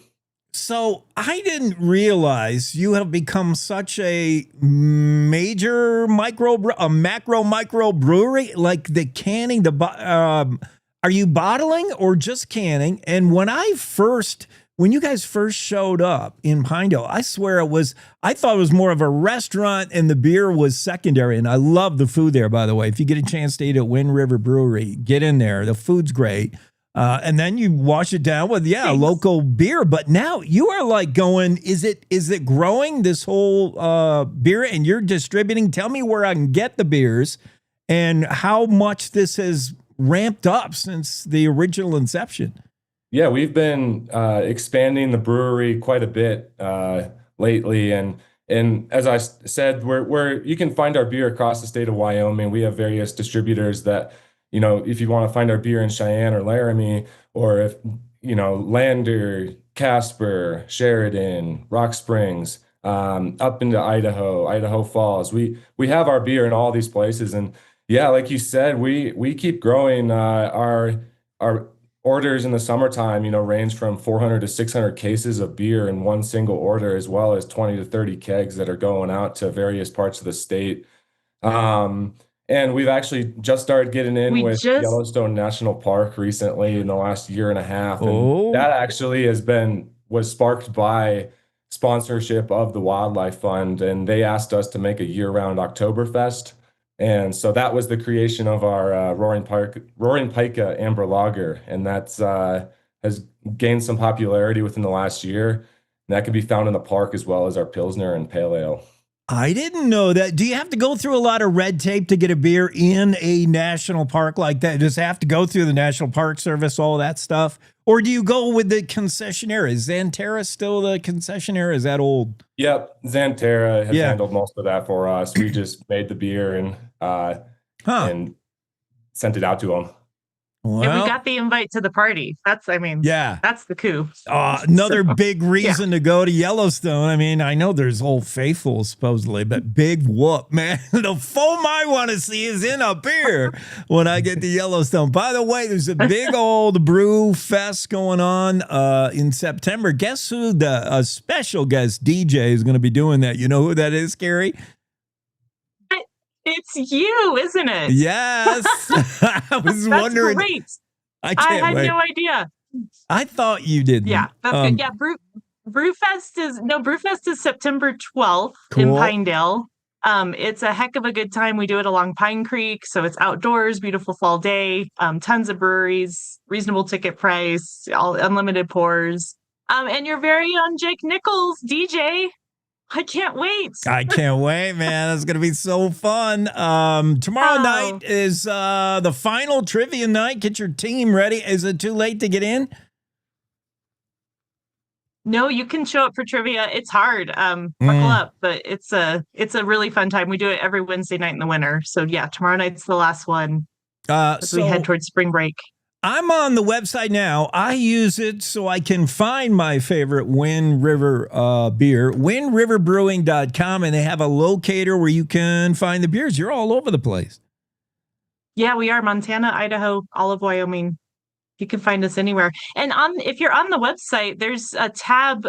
We decided to expand our wildlife project since we expanded it to all the beers. And so if you have a wildlife conservation project in Wyoming, that you think might be a good fit, there's a little application on the website we added.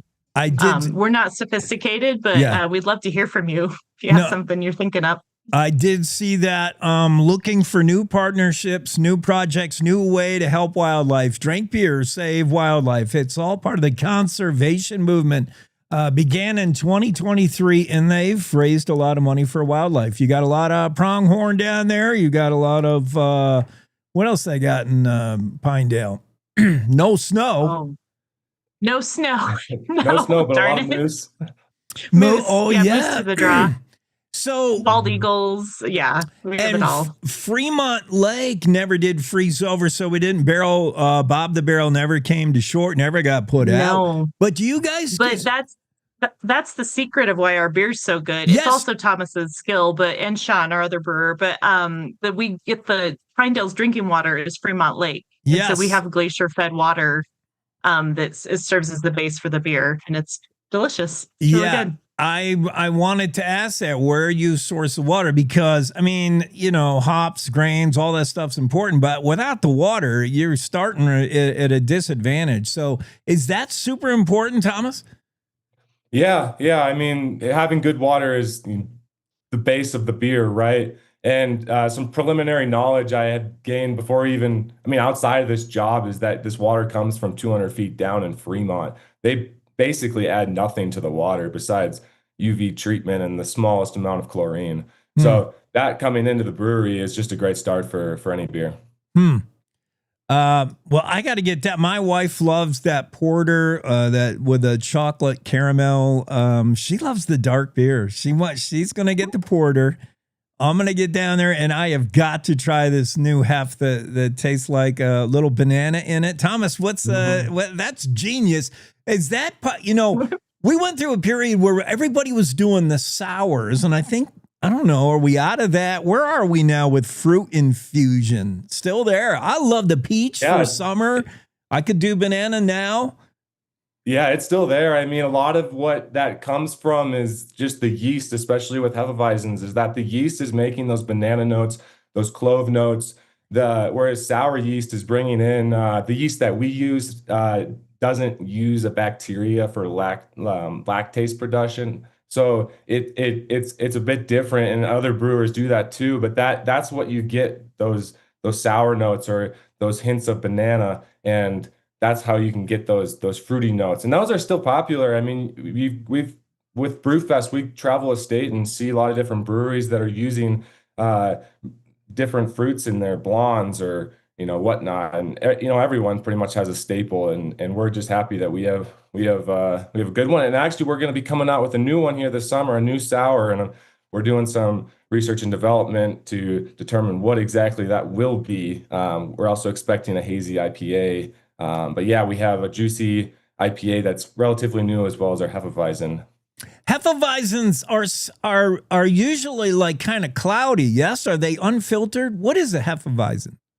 Yeah, it's a lighter beer. It's got notes of that clove and banana, but it would be kind of considered a wheat beer otherwise. And ours is a bit lighter. Really easy drinking, makes you think of summertime. We're talking to Kari DeWitt, owner of Wind River Brewery. Thomas Sims, he's the head brewer over there, coming up with fantastic ideas. There's no bad beer. There's just small batch, and then we move on. How do you test stuff out?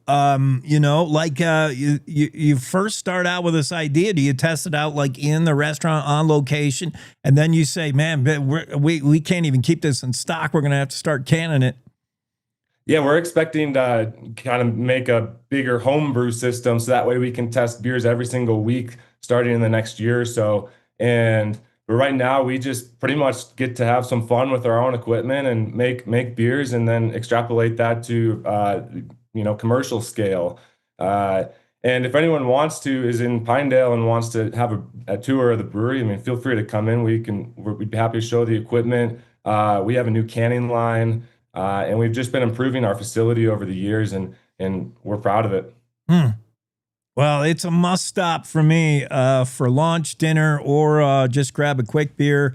That and the Cowboy Shop and that ATV place. That's all these places I got to stop. And I once had my favorite breakdown of my stupid diesel truck in Pinedale, and I was so happy to be stranded there for 2 days. Well, the diesel shop fixed it. I'm like, couldn't it be a better place to break down? Love Pinedale, and I love that we're on at the peak.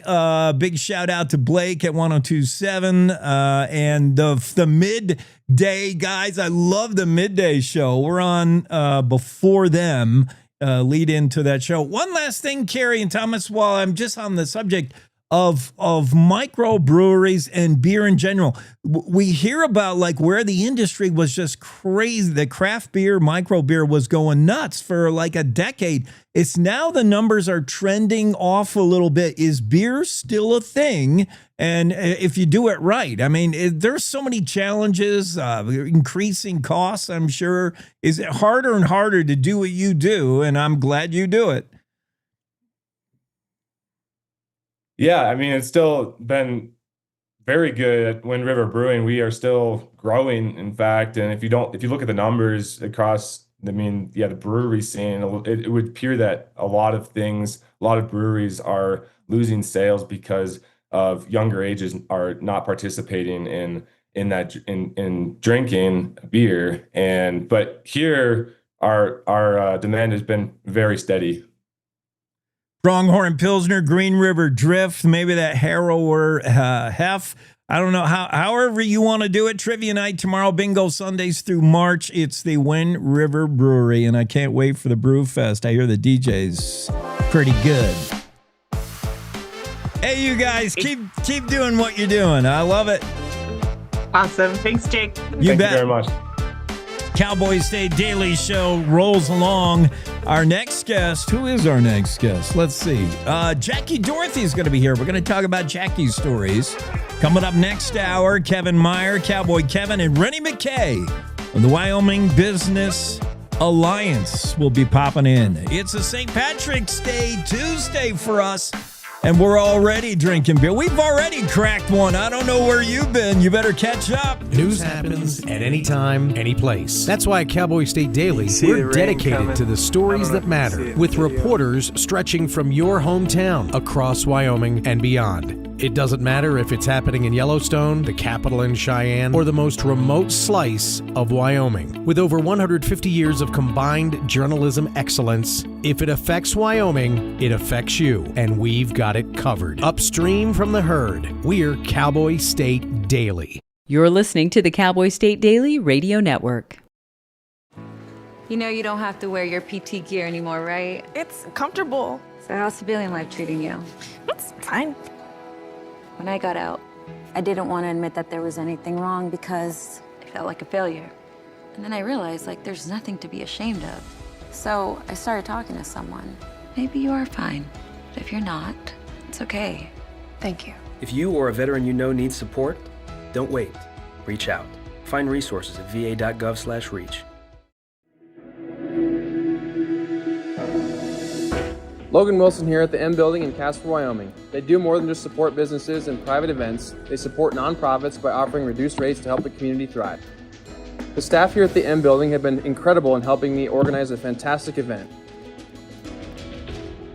They are great partners for those who want to make a positive impact on the community. Come check out the M for your next event.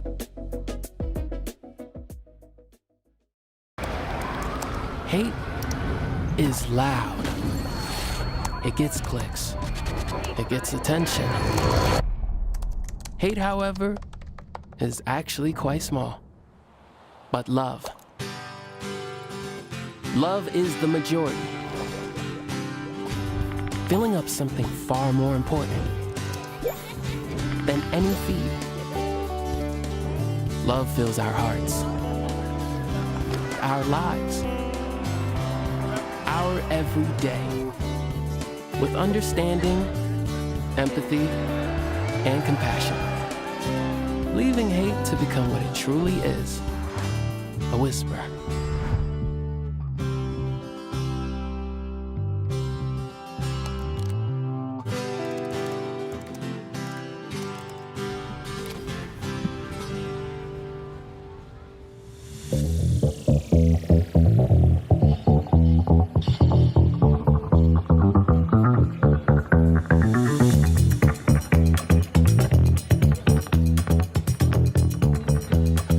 As the morning progresses and I become more and more caught into my Bailey's coffee, we're gonna make the St. Patrick's Day image bigger and bigger. If you're watching, here, I'll grow it a little. Yeah, because it is St. Patrick's Day, and we're celebrating here in Studio Land, Cowboy State Daily. There might be more Baileys than coffee in that, but that's okay today. It's all about the wearing of the green. I don't have any green on it. I kind of forgot. I do have green stuff. I'll go get a green hat next break. Jackie Dorothy's going to be here. We'll talk about Jackie Dorothy's stories. which include Thermopolis. Jackie can give us a weather forecast, by the way. Thermop is going to be near 70 today. Upper 60s. And Don Day often talks about 50-50 days in Wyoming, days where it's in the winter, it can hit a unusual 50 degrees, but when it does, the downside is wind is blowing at about 50 miles an hour. 50-50 days. Today we have a 60-60 day.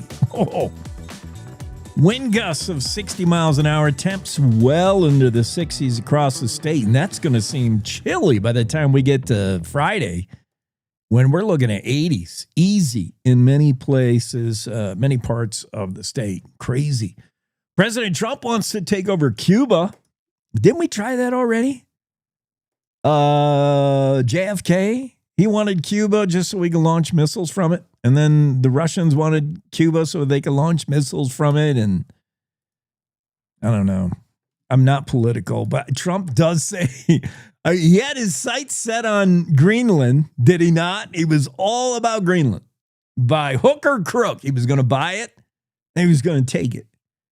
It was Greenland this, Greenland that. Now it's Cuba. Given the choice, I would go with Greenland. It's bigger and nicer. Cuba? I mean, my impression of it outside looking in is there's a reason why people are getting on Edsels and trying to row them to Florida to get out of Cuba. And it wasn't just Castro. I mean, Cuba's, other than the music and the dancing, I don't know. I don't know what the interest in Cuba is. Cuba's having a real tough time with the energy prices right now, though. Oil, I heard the island's in kind of a blackout. Is that right? My international knowledge is so sketchy. I think Cuba's having an energy crisis, and I swear they're in a blackout. Trump vows to take Cuba as island reels from oil embargo. See, I'm right. Don't question me. Trump says he's going to take Cuba as the communist island plunged into darkness under a total power blackout linked to the crippling oil embargo imposed by Washington. So what Trump's doing over there in the Middle East, I don't know. We've had quotes from him saying the war's over, could go on till September. We don't need any help. Oh, we need help. I don't know. But I know that diesel's now $5 a gallon for me in my station. $5. $4.99.99 for diesel. Oh, man. I mean, it hasn't been that high since what the last thing that spiked fuel, was it COVID? I forget. But there was a time where it was in the high fours. $4.99. I've never seen $5 diesel in Wyoming. That's what I'm paying. And of course, I'm in La-di-da, Jackson, where you're $3. You're $4, we're $5. Whatever you are, just kind of double it. And that's what it costs to live in Jackson Hole. Daryl Orr says, put some Baileys in that coffee. Daryl Orr is our favorite resident Cowboy State Daily trucker. Daryl, we should have on the show to talk about why trucks tip over. Why do trucks fall asleep? Daryl Orr is a professional, long time over, well, not super long, not as long as some, but he's a gear jammer, over-the-road hauler, 18-wheeler. His truck, super cool. And he's also like a weather enthusiast. He's like quasi-meteorologist. There's Jackie. And his truck is all tricked out with weather forecasting stuff, which truckers need to know. If every trucker operated like Daryl Orr, they might know when the wind is blowing in I-80. And I got a feeling some are ignorant of the forecast. Some just don't care. They're like, well, whatever. I can drive through 80-mile-an-hour wind. I don't want to bet. Wyoming says, hold our beer, and then pushes their truck over. I would love to have Daryl on to know what it takes to shove your truck and make it lay down.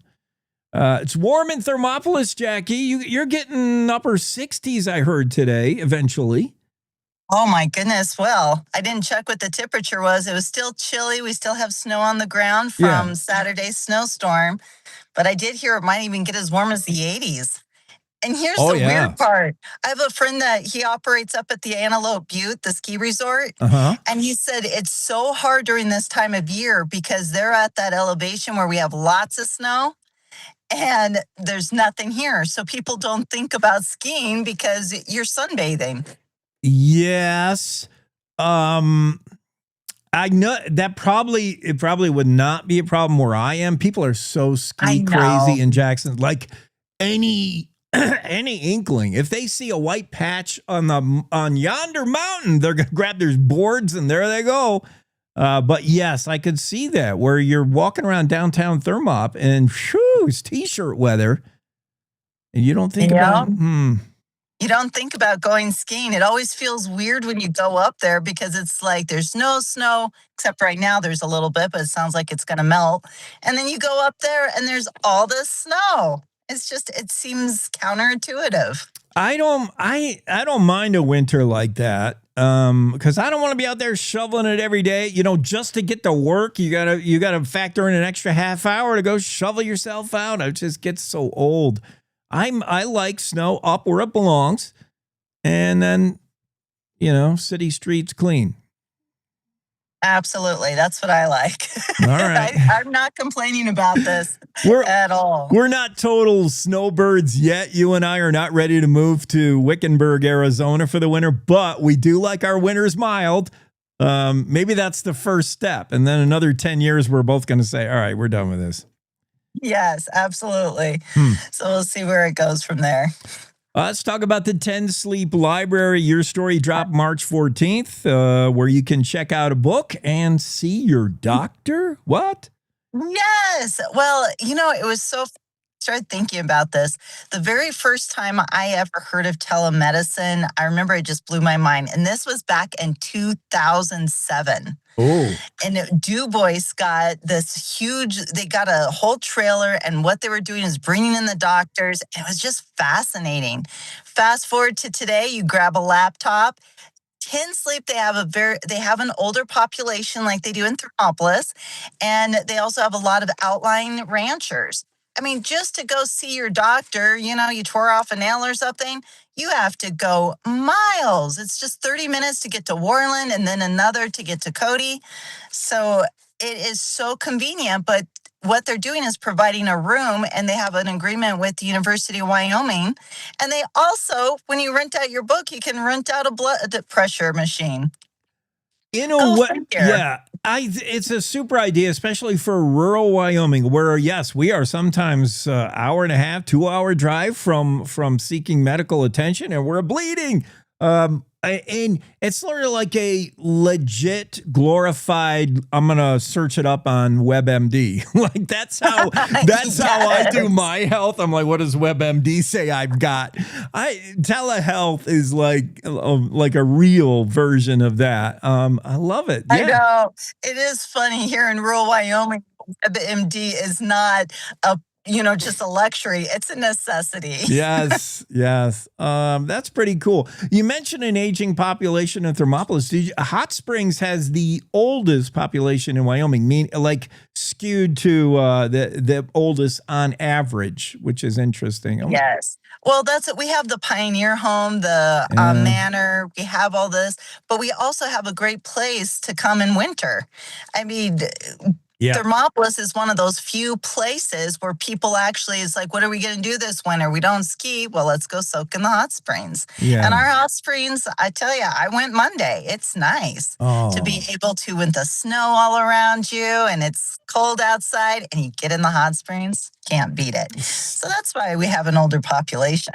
Stop it, Jackie. You just sold me on Thermopolis. I had Jen Coker was on first thing this morning trying to talk up Gillette, and I'm not sure she got me there. I'm like, I don't know. You got me back in the bags for Thermopolis right now, and Gregor had me ready to head to Bighorn so I can get to that St. Patrick's Day parade coming up this weekend. I got to get out of here. I forgot to wear green. Oh, yes, Shoot. St. Patrick's Day. Is that a big thing for you? Do you celebrate that, or you forget about it? No, we Sunday. I know that they had the corn cabbage and all of that stuff, so people do celebrate it here. But the high schoolers are wearing green. I noticed that.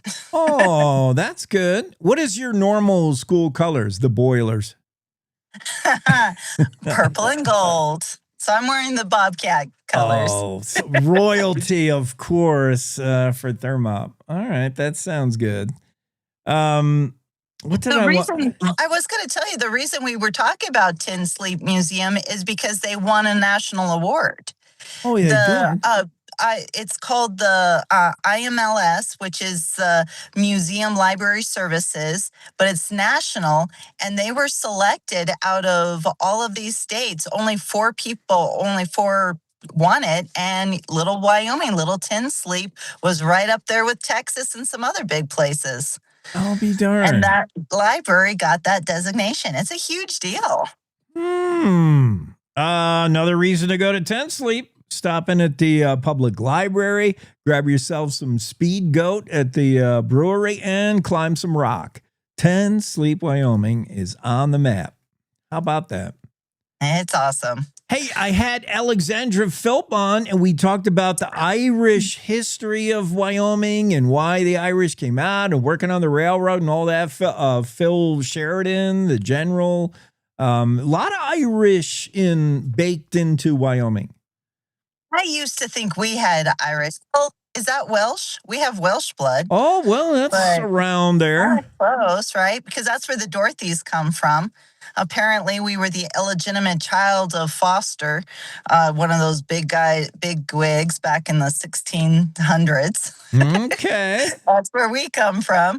But my mom's a redhead, so I always assumed, but I don't know. We're also Swedish, so just a fun mix. You are the sweetest person I know. Aww, or was it? There you go. Sweetest.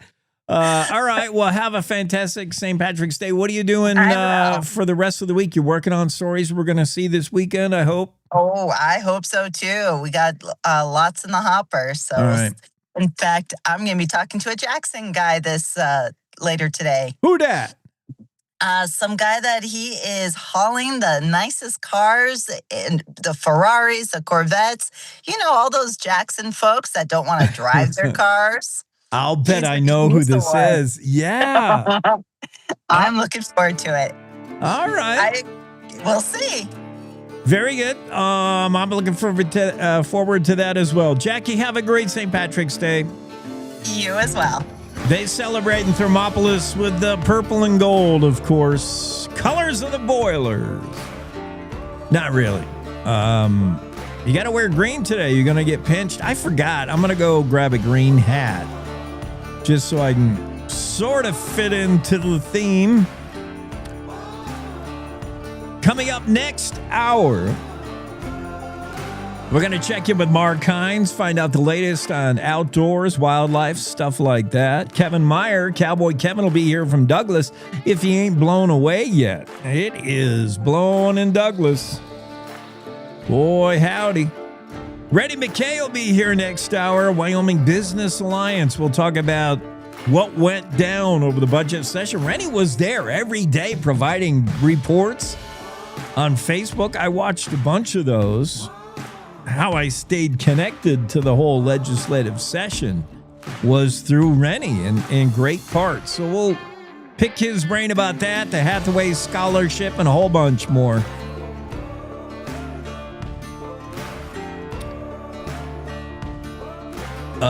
Meanwhile, we can check in on some national stories or international or galactic.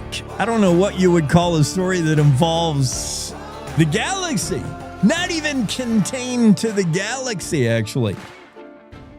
That is the biggest macro news there could be, right? There could be stories of your town in your town paper, maybe a county-wide story, maybe a statewide news story, which is going to be Cowboy State Daily, the only statewide news service, and the biggest and the best, etc., etc.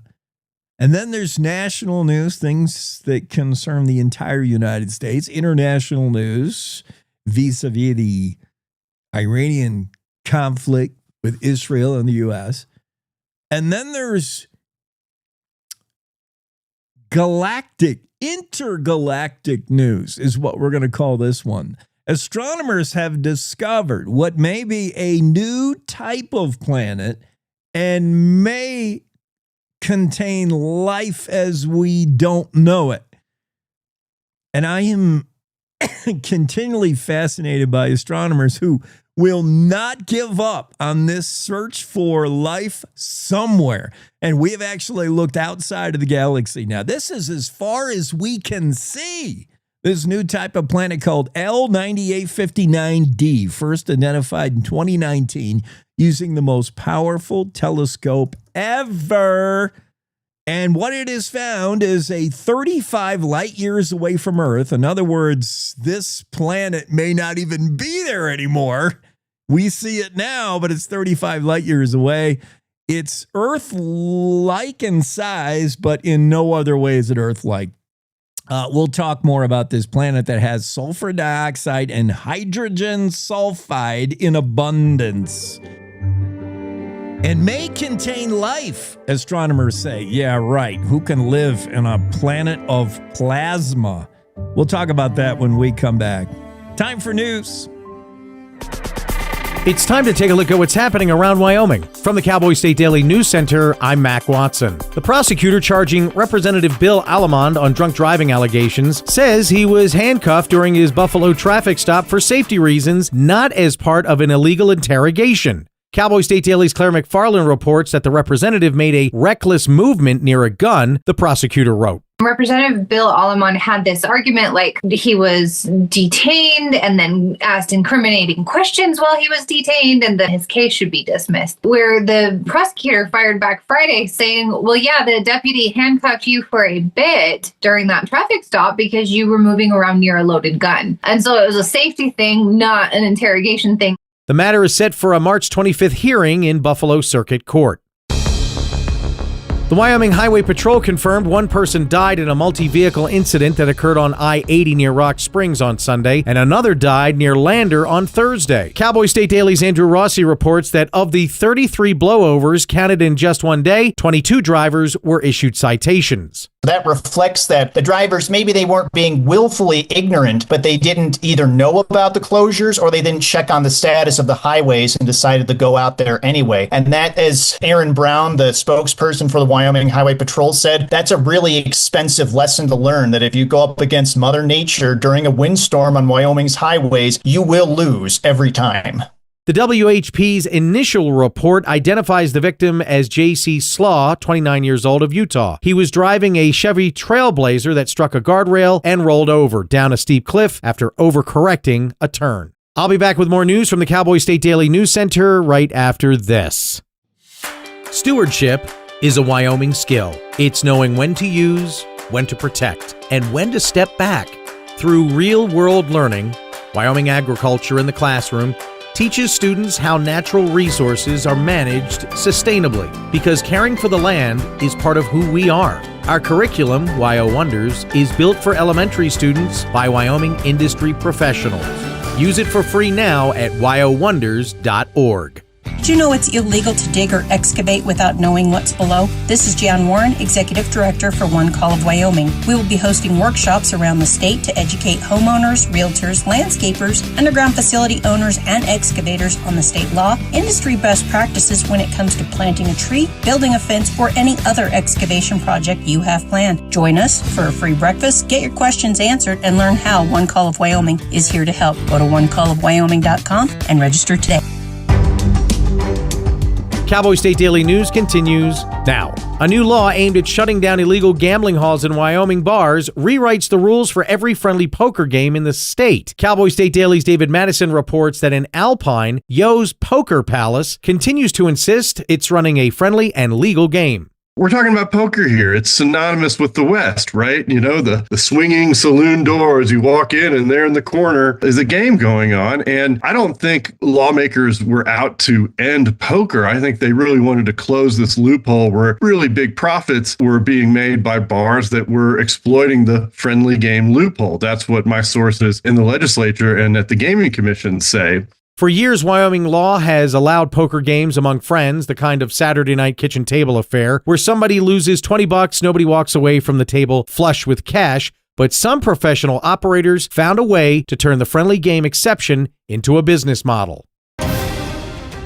After a near-fatal December crash, Brittany Knopp of Lovell is home recovering. Cowboy State Daily's Dale Killingbeck reports that Brittany was Christmas shopping for needy children when hit by two cars. There were two kids at the bank she worked at that were part of this Angel Tree project. Their names were on her list. She wanted to get those presents, and so she was headed out on a Saturday afternoon and apparently hit some ice. She was hit twice, once head-on, once T-boned. Her body started bleeding internally, and she almost lost her life, was taken to Billings Hospital, spent a month there. First thing she said when she woke up was, "Did the kids get the presents?" She had an Apple Watch that had the crash, and so as soon as she went into the crash, it sent alerts to her parents, and her dad and stepmom just happened to be in Cody at the time, and so they were able to drive to the crash site. The Lovell 21-year-old is recovering from a broken pelvis, knee, and other injuries after spending more than a month in a Montana hospital. And that's today's news. Get your free digital subscription to Wyoming's only statewide newspaper by hitting that daily newsletter button at cowboystatedaily.com. I'm Mac Watson for Cowboy State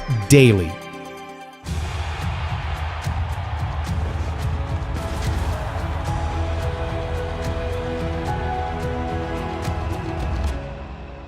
Breathe. Love what you do and you've already won, my parents used to say. My parents whose smiles were my first finish line, who championed respect, whose resilience built mine. Even more than I wanted a gold medal, I wanted a heart of gold, like the mentors who were my balance beams, refusing to let me down, and the coaches who spoke out to anything out of bounds, heroes who never stood on podiums, but stood up for me. Every shot I made, give the assist to those who since my youth were referees, ready to blow the whistle and end abuse.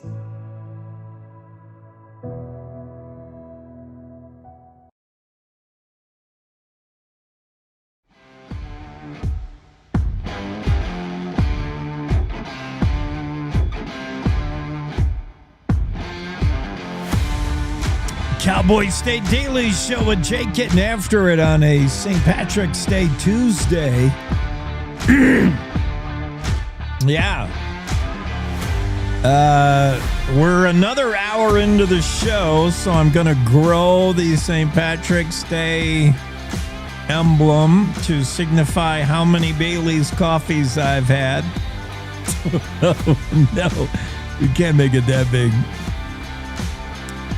Yeah, grow it a little more every time. Where's Mark? Where am I? Who am I? Mark Hines is going to be joining us momentarily. Daryl, we were talking about diesel prices. Daryl, our favorite trucker, said to fill his tanks this morning in Wyoming, $800 fill up. Oh, man. I'm at $100 fill up for my pick-em-up truck. $800 fill up with diesel now because we started bombing Iran. Let's just end it already. I mean, if there was a way to take out all the evil leaders that are propping up terrorism throughout the world, I wish we could just take them out and the Iranian people would be okay. But, I mean, short of laying waste to the whole country, I don't know how you affect change in Iran. Nobody's been able to do it, and we've been trying for centuries. And all we done now is run the price at the pump to $5 a gallon for diesel. Chris says I've seen it over $5 on regular unleaded during the Obama years. I don't remember that, but I do remember there were times it's just spiked crazy. But $5 a gallon? That's stupid. And I know we complain about that being super high in Wyoming, but you go to other countries and their fuel compared to like a gallon of milk. You ever seen that comparison? A gallon of milk, gallon of water, gallon of fuel. What should be the most expensive among those when you think about what goes into producing them? And we've got it pretty fortunate in the U.S. with our fuel prices. You go to other countries and they pay triple what we pay for fuel. Still, we don't live in those other countries. We live here in Wyoming and it's $5 to fill a gallon to fill the truck. $800 fill up for our gear jammer, Daryl Orr. Can you imagine, Mark? Imagine what? $800 to fill up your truck with diesel. What kind of truck are we talking about? Well, Daryl drives the big 18-wheelers. Oh, yeah. 18-wheeler. Yeah. My oldest boy drives those too, although I don't think he owns his own. So he's a company guy. So that's their problem, not his. But, yeah, I can definitely see the pain of independent truckers build their own rigs. Good Lord. Good Lord Almighty. Yeah. And it's on the company card. And what a hit. That's got to be. Yeah. Ouch. Yeah. Yeah. Fuel's going up. All right. Well, let's see what's going on. Oh, black bear season. There's a bear hunting seasons too. One in the fall, one in the spring. The spring season could be a little tricky navigating your black bear hunt season, considering there are grizzlies that have woke up. That's well, yeah. There's grizzlies out there, and then Julie McAllister, she doesn't hunt in grizzly country, but she says that she expects normally when they're hauling their bait in, the bears are still more or less asleep, but not this year. Oh, and that could make it. People like to think of black bears as happy-go-lucky, maybe Yogi Bear, but and sometimes they are, but sometimes as Julie points out, sometimes they're not. Yes, I've encountered many a black bear that I'm like, I would wish a grizzly instead. Some of them are large and can be kind of cantankerous, a little bit, a little salty. Yeah. So typically, this time of year when you're hunting black bear, you're hauling in bait, and then you're going to ring the dinner bell. But the dinner bell already rang like a month ago. These bears are up and they're waiting for you to drag your barrel in. They're like, where is he? Yeah. Those eyes you see blinking. Fun times. Yeah. Dude. Good story from Mark Hines. He just wants everybody to be bear aware, and anything that happens outdoors, this guy's on it. What else did you write about? We lowered the age of concealed carry. Yeah, okay. We did. And it depends on how you look at it. Some folks see that as rather alarming. And then others point out that we're either the 27th or 28th state to do so. A lot of people point, when we went with constitutional carry in 2011, basically any adult, any law-abiding adult who was qualified to own a firearm anyway, who was over 21 could conceal carry without a permit. And there, a lot of people were highly alarmed about that, but it really doesn't seem to have affected things one way or the other. And some people, rightly or wrongly, some people say, look to that, and now we're hearing the same alarm bells over 18 concealed carry. Is it really going to play out the way some people are predicting? But as the old saying goes, time will tell. Yeah. Mark Hines is with us, Cowboy State Daily. Let's talk about those guys who helicoptered into a landlocked area to hunt. It was locked, surrounded by private land. And we remember this incident. The rancher, or the guy representing the ranch, he may be a manager, maybe the ranch owner. I don't know. I believe he's alleged to be an owner. Okay. But again, that's... It's not 100% verified. Yeah, and this guy was at the time predictably upset that hunters were on this land, because typically if you were on this land, which was public land, you had to have gone through his ranch probably. He had an outfitting service or something. So he's like, hey, what are you guys doing here? You're trespassing. And they're like, no, we're not. And so that already was a little standoff, and that got bristly. And then there was the whole elk head stashed in the bushes. Yeah. It got weird. Well, and again, this is all, it's before the courts now. It's for the courts to decide, who is actually guilty of what. Yeah. But yes, those are the allegations, is that he tried to make off with one of their elk heads. So yeah, it's interesting. And, it's part of that. Is it a growing trend? Some people say yes. Some people say no, for hunters to take to the air to get to these, we've had ad nauseum discussions about corner crossing. Yeah. Will hop a corner. We're talking about, sections of land that are completely surrounded. There's no corners to cross. The only way you're going to get there is either get permission to trespass across a ranch, or, as these guys did, fly over it. Yeah. The helicopter chartering aircraft is not cheap. I believe what these guys told me, split 5 ways. They still had to pony up $1,500 to $2,000 a piece for those services. Which is plan your if you're going to do that, plan your budgeting accordingly, I guess. Yeah, for sure. I mean, but that's in the neighborhood of what an outfitted hunt would cost, predictably. Yeah. But I think, like, lost in that whole thing, which is a big story. Like, how do you now in the future, how are hunters going to access land that they couldn't get to before, whether it's the corner crossing thing or fly-in hunts?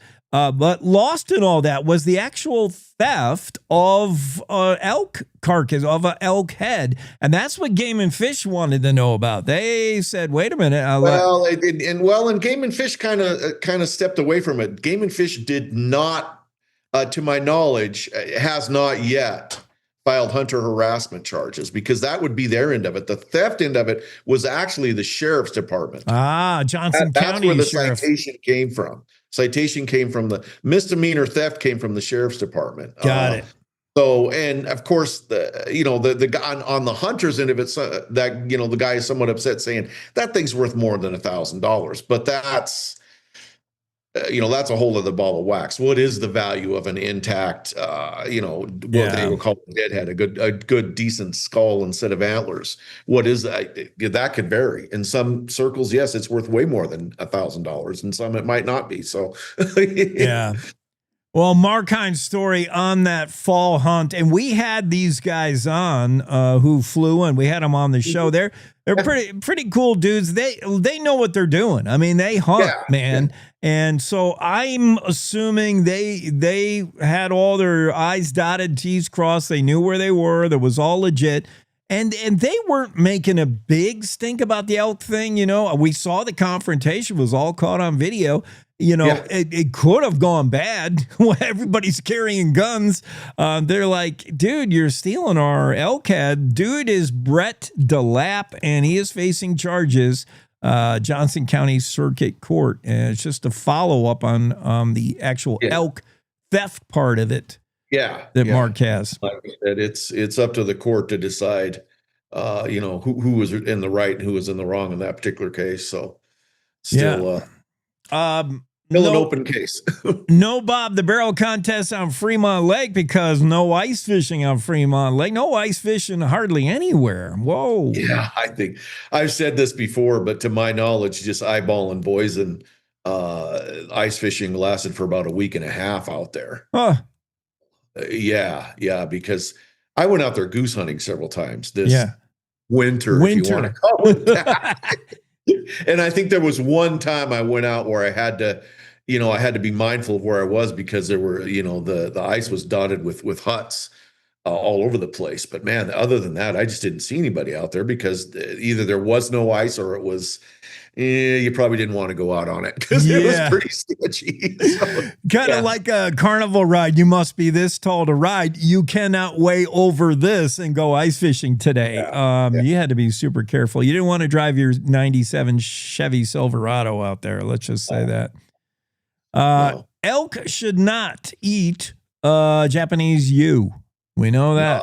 Nothing should eat that. Nothing. As I noted in the story, there's been a few cases of humans getting extremely sick or even dying from, I guess, inadvertently ingesting it. But no, elks, your dogs, deer, raccoons, whatever. Yeah, it's well, like the guy with Idaho Fish and Game said, when things eat it, they just kind of fall over dead. Gee whiz. I mean, where did it come from? Where is it? It's not native, right?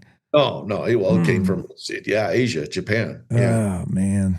So, I mean, yeah, it's just, people still use it, but it just, I guess the overall message there is if you're going to use it, be mindful of it, fence it in, try to make it so critters can't get to it.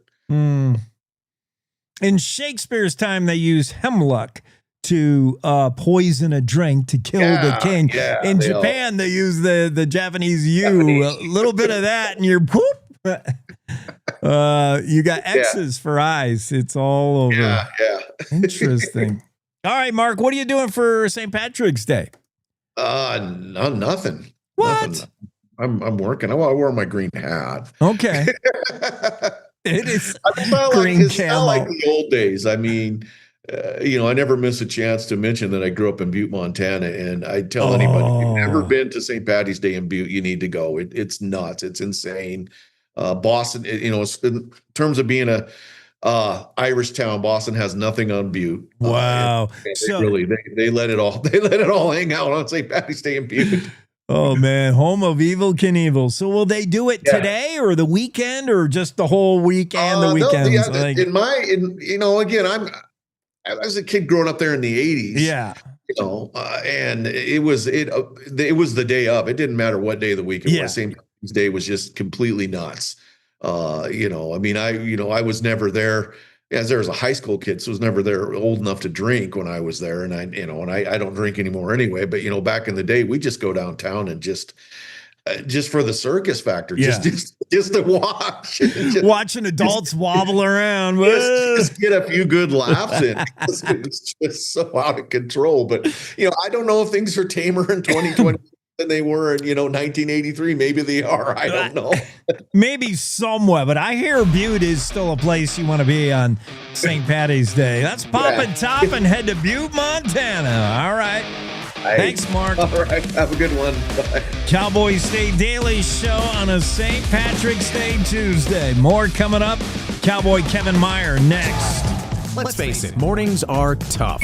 Gotta get up, gotta get the kids ready, feed the dog, the cat, every other living thing in your house. Oh, get caffeinated. Whew. It's a lot of work. It's a lot of work. But you also want to be informed, catch up on what's happening in Wyoming and the world as well. Hear from the newsmakers of the day. That's why Cowboy State Daily has The Morning Show with Jake. Jake Nichols talks about the news you care about, not some ponderous, overwrought, inside the Beltway show that's syndicated out of New York or LA. You want the news that's going to affect you and your life. Jake interviews not only the newsmakers, but the deciders, the people who make the decisions for the future of Wyoming. Plus, you'll hear the stories directly from our award-winning reporters from Cowboy State Daily. So make sure you start your day off the Wyoming way with Cowboy State Daily's Morning Show with Jake Nichols. Monday through Friday, 6 a.m. to 10 a.m. Stream it on our homepage. Watch it on YouTube. Cowboy State Daily's Morning Show with Jake.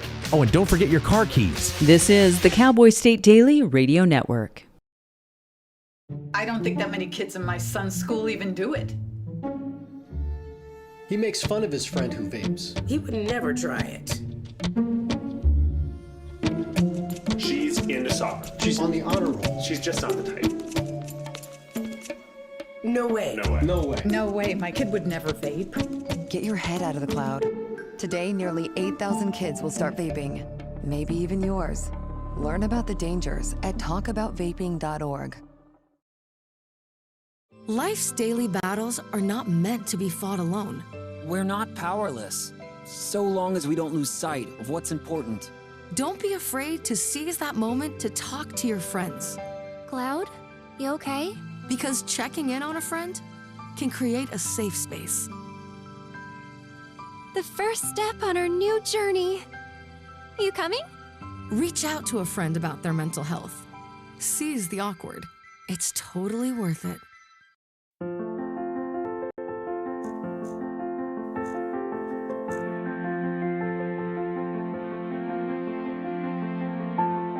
a lot of words I would use to describe my daughter. Kind, strong, hilarious. When I think about how much she's experienced in her life, on a journey that we're now on together as a family, I'll make you something to eat, okay? we can't help but be inspired by her every day. Hey, Mom, we're about to start the movie. Oh, yeah, I'll be right there. Okay. So really, we're the lucky ones. Learn about adopting a teen from foster care. You can't imagine the reward. Visit adoptuskids.org.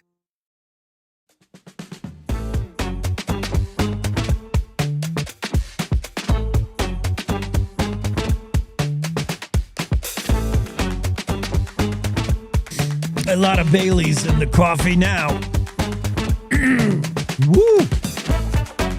Cowboy Kevin Myers with us on the Cowboy State Daily Show on a St. Patrick's Day. Kevin, what's happening? Top of the morning to you, laddie. You know it. You ever cowboyed with the Irish? How much Irish you got in you? Well enough to have this fair skin that's allergic to the sun. Yeah. I'm not saying I'm light-skinned, but one time a piece of chalk made a black mark on me.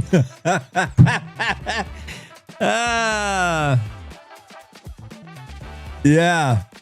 You're almost redheaded. You are, so you got to be like almost full-blooded Irish. Well, I don't know. There's quite a bit of it there. So yeah, as a young man before things all started turning gray, I had a big full red beard. Yeah. All right. So we'll excuse you from not wearing green. I didn't do the green either. I don't dress to the day. Every day's the same to me, except a good excuse to soup up the coffee today. Yeah, I'm on my 53rd year as dressing up for St. Patrick's Day as an Irish guy. And I'm on my 53rd year of going for Halloween as a cowboy. Yeah, that's just everyday kind of stuff. Douglas, you got a blowing kind of day today again, but night like warm temps.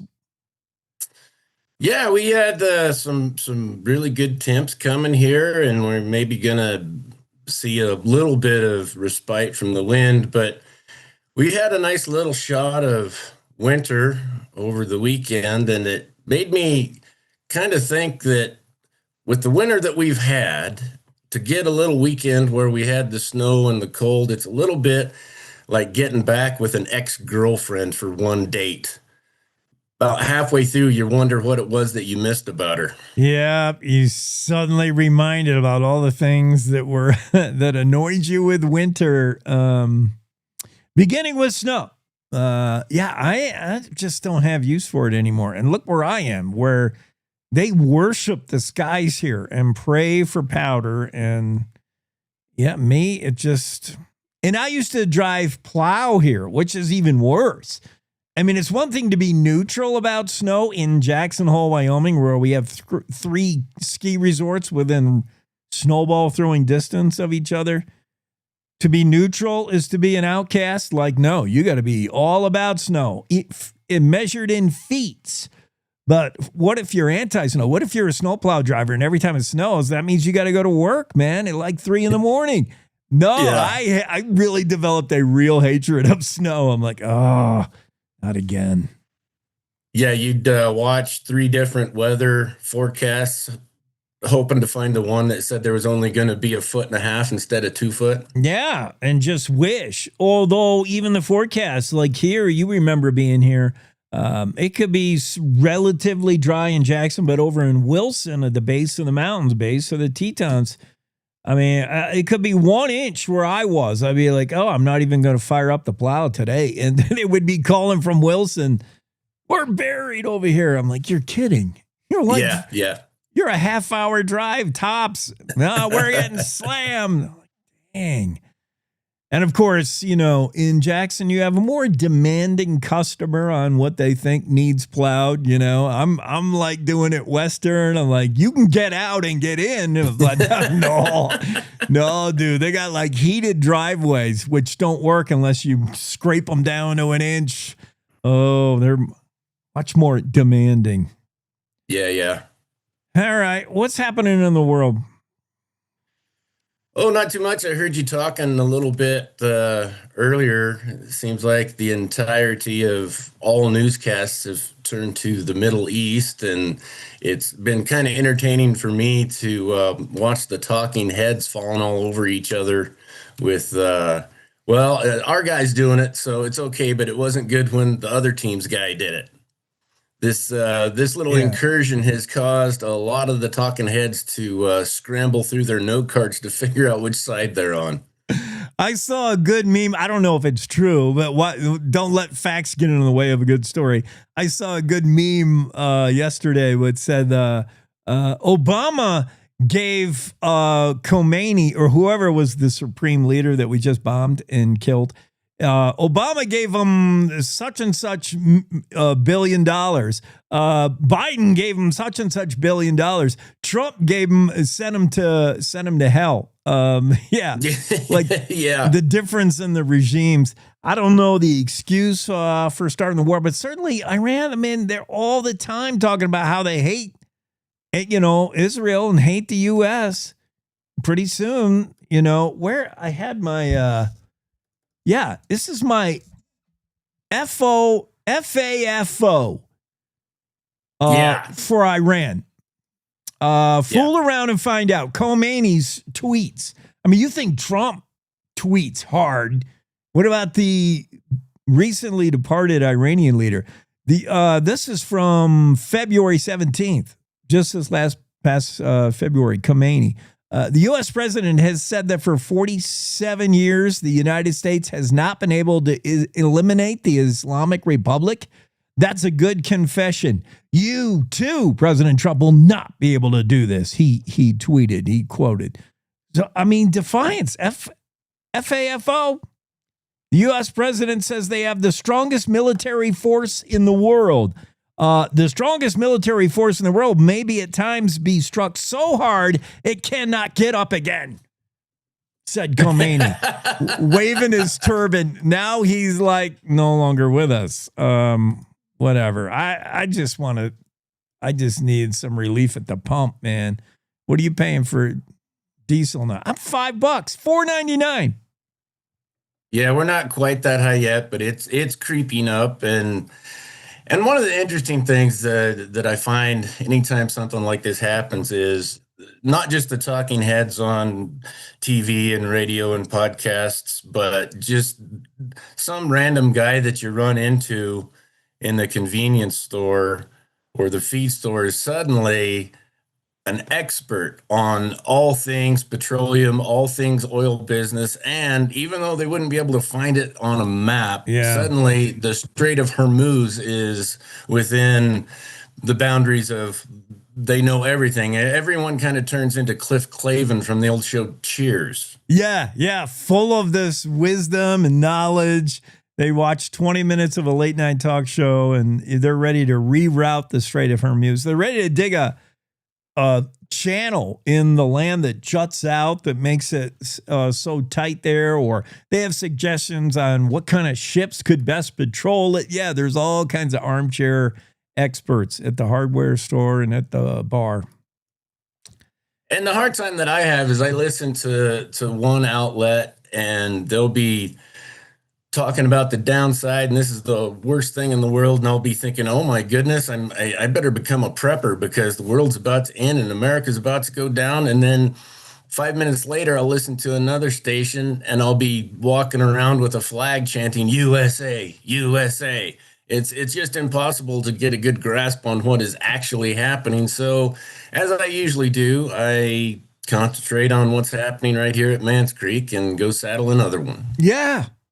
I get real micro focus when it comes to politics in general. People say, aren't you worried about this and that. I'm like, not really. It's not going to affect me today. I did the same thing I did yesterday, and none of it, whoever's in D.C. and whatever's happening does not affect me. Although, the price of filling the truck, that differs, but it's not. Yeah, it's the same thing, another day. We all got to do what we're doing. I had, I know. Speaking of the supposed end of the world, the Mayans predicted that a long time ago. What happened with that? How many Nostradamuses come along saying the world was going to end, whatever, and it didn't happen? How many preachers said the end of the world didn't happen? But doomsday scenario and the collapse of money and the dollar could be the concern of Wyoming. Wall Street Journal article today talked about Wyoming's investment in gold, saying it's an indication that Wyoming's basically financially prepping for the time when the sovereignty, the dollar and the U.S. cannot pay its debts. Wyoming is banking gold in a secret location in Casper is basically the result of this Wall Street Journal article. We do have $10 million in gold that we bought and invested in and actually have the bricks. And they're now worth 11 something million in gold. It's gone up since we got it. Well, good for us. I won't complain about the wind today because people will want to move here when we're solvent, but the wind will chase them away. There's a treasure inside a low-slung building on the outskirts of Casper, Wyoming, begins the Wall Street Journal article, where roughly 11.6 million in state-owned gold bars is guarded 24/7 by one dude. And there's actually a picture of this dude. He looks cowboy as all get out. He's got it is so, you could just tell Wall Street Journal is writing this to make fun of Wyoming. Like we're seriously going off the edge of prepping. We're storing gold, preparing for the end of the world. And we got one dude who's like cowboy, got a big mustache, and he's like, and the vest. And I think he's even got like a revolver instead of a 9mm or something. Just real cowboy. Watching over. Yeah, they came up just short of giving the physical address on that place just to test this guy, didn't they? Yeah. I mean, take it easy. Just invite the whole world there. Why don't you? A low-slung building on the outskirts of town. The Wall Street Journal writer must not know how small of a town it is. You could probably search every low-slung building in about a day and a half. Right, bang. I mean, you could Google that up, man, on Google Earth and find this thing and bomb it in no time. Yeah, they don't realize that we're so small. Even Casper, they're like, oh, that sounds like a big city. But then again, probably 80% of those low-slung buildings, if you went there, you would find some cowboy-looking dude with a gun, and most of them are just protecting an antique car collection. Right. They're like, which one is it? They all got a guy out there with a gun. which building has the gold in it? I actually asked the governor where it was kept, and he said, if I tell you, I'll have to kill you, Jake. Yeah, well, I wouldn't trust you with that information either, Jake. Yeah, gold's hard to steal. It's so heavy. Well, like whenever you see the old Westerns and the cowboys have like knocked off the train or the stagecoach and they're going with the bags of gold, you know how heavy gold is. They put it in the bags and they put it on their saddlebags and the horse is like gallops away like it's full of just fake. If that was actual gold, the horse would be like, what the? Yeah, and then they run off and you can see the saddlebags flap. And if it was actually full of gold, it would bruise their kidneys and the horse would fall down. Yes. Unrealistic Westerns. Beginning with the sound of rifles make when, every shot's a ricochet off the rocks. Pew! Yeah, it's just not realistic. Did you see him play basketball on glass? I did not see it. I heard about it. And boy, that seems like we're going to start going into sensory overload with that. Totally. It started with kind of baseball doing the AI, it's imagery. It's not really there in the baseball game behind the plate on the thing. It was, you can, same with hockey boards, billboard advertisements. That's all generated CGI and stuff. And now, not to be outdone, basketball has made an LED floor, glass floor, that has actual projections. So if you were seeing a live, you could see all kinds of. And is that not confusing as all get? If you're playing basketball, they tried it for 8 days, and they canned it, not because it was too distracting for the players, who said, take some getting used to. It was too slippery. They were sliding all over, and it was a safety issue. They're getting rid of it. They tried it in college. You almost, I think we're going to see it for the March Madness deal, but they've scrapped it already. 8 days of the glass basketball court, and it's over. And that came in at the low price of $2 million for one court. And then how did they not test it out to see if it was going to be too slick to play before they, wouldn't you start out with a half court maybe just to see if it was going to work? Right.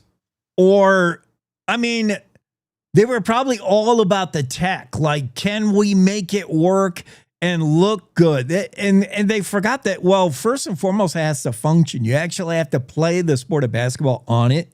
The Big 12 tournament will go back to playing on hardwood after experimenting with the LED court. So, great idea in theory, but in actuality, no. Well, I am really, really glad that that didn't catch on, because if it had caught on, every university and college in the world would have to keep up with the Joneses, because kids would want to go play on it if it was good. And then it wouldn't take long before every high school and every small town, we would have to up our sales tax locally just so we could pay for the new glass basketball court. You think name, image, likeness payouts are miserable? Yeah, wait till you become University of Wyoming, and other schools come and say, you're still playing on wood? Oh, man, you guys are so far behind. All right, enough of this circus. Happy St. Patrick's Day. Have a couple of beers on us.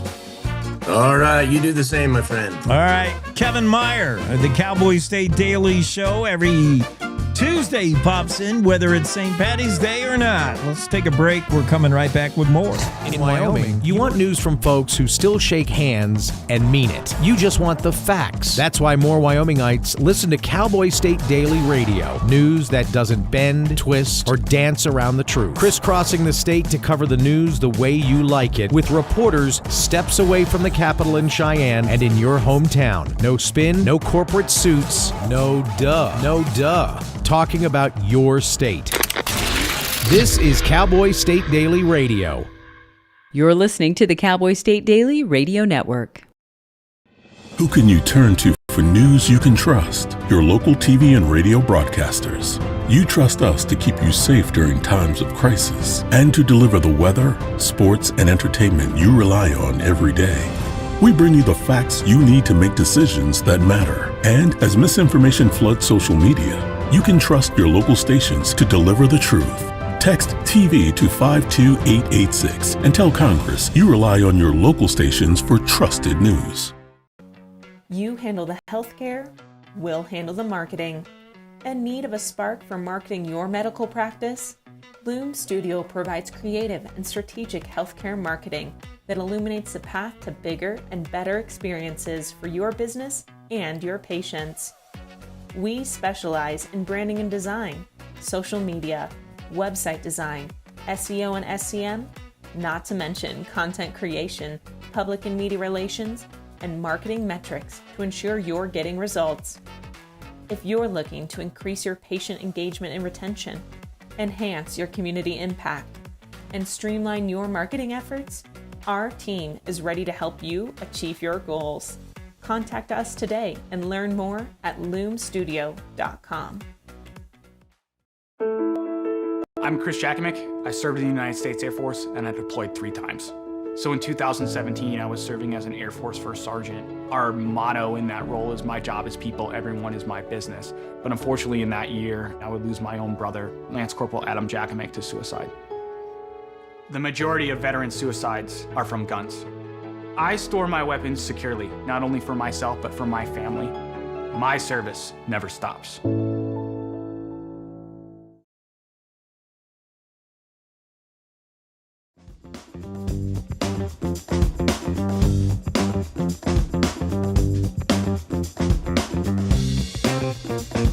Cowboy State Daily Show continues on a St. Patrick's Day Tuesday. Renny MacKay is with us, and you can pinch both Renny and I. We, I guess, forgot our green. Although you got a greenish jacket, maybe? Yeah, I am not wearing any green. I'm in trouble. Yeah, we're both in trouble for that. Renny, you're going to help us recap that 68th legislative session. We're going to talk about all things Wyoming Business Alliance. But first, a little bit of a sad note as we pass on news of Bruce. How do you say his last name? AC? AC. I thought so, because I know that name in Wyoming, and it's a tricky one because you want to say assay or something. But AC... I know the name, and I know some ACs down in the Evanston area. Bruce, tell us about Bruce. Yeah, well, friend, mentor to me, to so many people, great Business Alliance member. He ran for Congress in 2004, and I know he was just one of those folks who just lifted up others in so many ways. I've just been hearing stories and know his family well, and hearing stories from other people. He worked at the Capitol this session, so he was there still working really hard in his 70s, but was just one of those great people. And he really did care about Wyoming, our kids, and business. He was, just to kind of circle back to the Business Alliance, he was just one of those people who really understood law, regulation, and was always trying to make sure that Wyoming was a great place so that we could have jobs and have a future for our kids. So it's a tough day that we lost him last week, and it meant so much to me and to so many people in Wyoming. Yeah, he's just one of those icons of the state, along with Hathaway. Let's talk about the Hathaway Scholarship, one of the huge reasons the University of Wyoming has been and remains affordable for many. How does the Hathaway Scholarship, what happened? How did that shake out from the budget session? Yeah, so very interesting development, because what had happened is when the Hathaway Scholarship was created, it was meant to be that incentive for Wyoming kids to chase greatness, right? And to strive to do really well in tough classes in school, and to go on to a future in Wyoming, and to get an opportunity to go to college, community college or UW, and ideally make it much more affordable, and provide that opportunity for more Wyoming kids. And what has happened over time, right, is the cost of going to college, even in Wyoming where it's very, very affordable, has still gone up, and the Hathaway levels were never adjusted. So the bill this year is to readjust to where the Hathaway Scholarship started at, so that it provided a bigger chunk of the cost of attending college in Wyoming. And it's one of those really amazing things that the Hathaway Scholarship came about as a conversation through the Business Alliance and the Governor's Business Forum about 20 plus years ago. And so to see that, we discussed it at this year's Business Forum, and the origins of it, and how when people come together in Wyoming, they can really create some amazing policy. And that was one of those policies that came about, and now it's been improved again, I think, for future generations. Yeah, I mean, the concept, the original idea remains sound. It's just the money has to be boosted to 2026 numbers. Stan Hathaway, one of those legends, along with Bruce AC, both of them need to be on our monument when we create that. Who's the lawmaker that wanted to make like a Mount of America or Mount of Wyoming here? Or Bill Sniffen has always wanted to do, like, who would be on that? When you think about iconic, maybe Stan Hathaway. Absolutely, Stan Hathaway. Huge guy for Wyoming. Wyoming Business Alliance, Renny MacKay is with us. What preview the Voices of Business statewide listening tour? How's that going? Well, yeah, we did this in 2025 and got out to every county in Wyoming, met with business leaders and partners to business in every county, and we're asking them the questions about, what are they dealing with, we really did kind of want to understand a little bit what were the constraints that businesses are facing. And so we had that conversation in every county last year, heard a lot about the need for talented workforce. So it takes you a little bit back to the Hathaway Scholarship, right? Is we want kids to stay in Wyoming. We want them to get the skills that the employers need, and then we want them to go to work here. And there are opportunities, there are jobs here. So it was a great tour in 2025, and we look forward to do it in 26. We're going to get out to every county in Wyoming in 2026 and just continue this conversation. And then we've been working on some tools around workforce. The Business Alliance took on the Wyoming Innovation Partnership in 2025, and that's a great initiative to bring together educational institutions and economic development institutions to try to help move the needle on workforce in Wyoming. As you create these higher paying jobs that new grads want, and the reason probably they leave the state, eventually that ship will turn. It probably takes a little while. You're not going to notice it in a year, but I think we're getting there, whether it's data centers, nuclear, all exciting new things. Wyoming is diversifying its economy, and sooner or later it's going to pay off in that feeding the workforce, because you hear that over and over again, Renny. There's just people, there's no workers in the state, not enough. Absolutely. Yeah. And I think it used to be easier to recruit from other states to come to Wyoming, but now the workforce shortage exists across the whole country. So, it's just everybody's competing for those talented folks. So I think, doing everything a little bit differently is required now. And that's one of the things we're trying to do here at the Business Alliance is think about what we can do differently to move the needle so we can outcompete those other states and be a draw. And there's so much in Wyoming. We're a draw lifestyle wise, right? So if we can match lifestyle opportunities for outdoor recreation and other amenities with economic opportunity for jobs for people, they'll come here. That's one thing we don't have to invent. Wyoming has some baked in stuff that people want to be here. Quality of life, top of the list. Renny MacKay is with us, Wyoming Business Alliance. There are resources available for employers when they're trying to tap in to a workforce, the Workforce Guidebook. What's that? Yeah, so we realizing how significant the workforce issue is, we launched an initiative and our members volunteered. So we got businesses and other partners from across the state who've given their time to help us develop ideas and resources to help other businesses. So maybe kind of another Bruce Acey reference, right? Is that kind of mindset of just leaders who are willing to give to other people. So have them given their time. So we're focused on housing, childcare, and then the education skill development issue that's really close to WIP, the Wyoming Innovation Partnership, and then also just talent recruitment and retention. How do we do that in Wyoming? How do we help businesses do retention and recruitment? And so we're putting the finishing touches on this guidebook, and we're taking that out on our tour in 26 to show communities about here's some tools for you to use if workforce is still an issue, or if that's an issue for your business or your community. Yeah, whether it's trade school, tech school, or traditional, learning at University of Wyoming, turning out a workforce that's ready to hit the ground running. I really feel like we've made great strides in that area and more being done. I'm glad you mentioned childcare. It is a huge barrier to what could be a workforce. Someone has to watch the kid.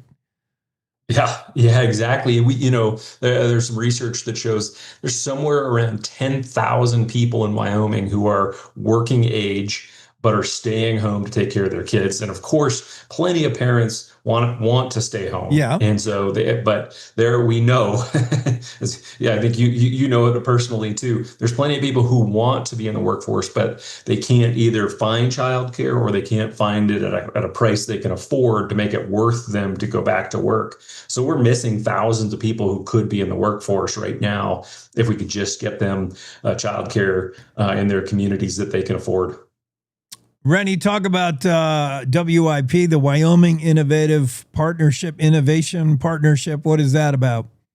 Yeah, so again, that is really aimed at workforce. Lauren Schoenfeld is our executive director from that. And so it had been something that the governor launched back about 5 years ago. And so it was a government program, but Governor Gordon did not want it to be a new government program. He wanted it to be something that was going to be sustainable and would be able to move off of state funding. So just last year, they wrapped up any state funding on the initiative and went out for RFP and asked was there any entity in the state that wanted to run that program? And so we were successful in landing it. It was really important to us because of the business community really wants to have a say into how those education and other programs are run to help develop workforce, right? It's no help if the kids that are coming out of the programs don't have the right skills. So that was really an opportunity we felt to merge business and education and those two programs. So Lauren's got that off and running. She's now pursuing private funding and federal funding to stand up that program to, again, keep the colleges, UW, Department of Workforce Services, all of them kind of working together, and where there's going to be investments that we can kind of better keep an eye, develop metrics and provide reporting on how those programs are working, so business knows how their return on investment fares. Wyoming Business Alliance, they exist to create an environment for business to prosper. Renny, what is the model of Wyoming Business Alliance? Like, how are you funded? Is it an NGO? I'm still fuzzy on what it is, how you exist, and why you exist. Excellent. Well, you just said it perfectly, right? That is why we exist. We want businesses in Wyoming to prosper. So a lot of confusion. People think that we're the Business Council, which is the state publicly funded institution that gives out a lot of grants and does other support for businesses, but they can't do advocacy. And so then we are the private sector nonprofit organization. We've been around for 45 years in Wyoming. We've been working on big initiatives and to support businesses for all 45 years. The Hathaway Scholarship is one we just talked about, was an initiative of the Business Alliance way back when. And so, yeah, we're always striving to figure out kind of what can we do to help businesses in Wyoming grow and prosper. So that's, again, why we do this listening tour. Go out and meet with our members and other businesses, find out what they're facing, so we can help try to solve problems for them and advocate for business in Wyoming. So spend a lot of time in the Capitol doing that advocacy work this legislative session, because we're trying to make sure that the policies that pass down there are helpful to business. I saw so many of your live streams, your broadcasts, your podcasts from the Capitol building, and very often you are outside in the dark saying they've been in there for hours. you were like they were discussing some important thing. How did it come out in the end? Because we heard about really deep cuts that would have affected Business Alliance, Business Council, and business in general. How did things come out as far as the money for Business Alliance and the economy altogether? Yeah. So again, we don't get any money from the government. But the Business Council that does exist, and actually this is the history. If you go back 30 plus years, the Business Alliance, our members, businesses of Wyoming, wanted the Business Council created because they wanted diversification. It was right after the 1980s when we lost 50,000 people had moved out of Wyoming. The economy was struggling. So business leaders came together and said, how do you do economic diversification? And studied other states and looked at what they had done, and then so advocated for the creation of a council of businesses to advise government. So that was certainly one of the issues we were watching this session. They got the council got 1 year of funding.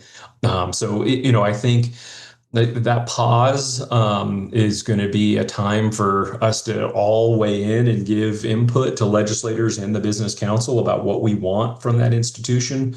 And I know the Business Alliance will be part of that conversation. But other than that, we were pretty worried about the cut at the university, not because I think a conversation about how are taxpayer dollars being spent at the university. That's a great conversation to have. But the way the cuts were designed, it was going to be really severe for like the College of Business and the College of Engineering.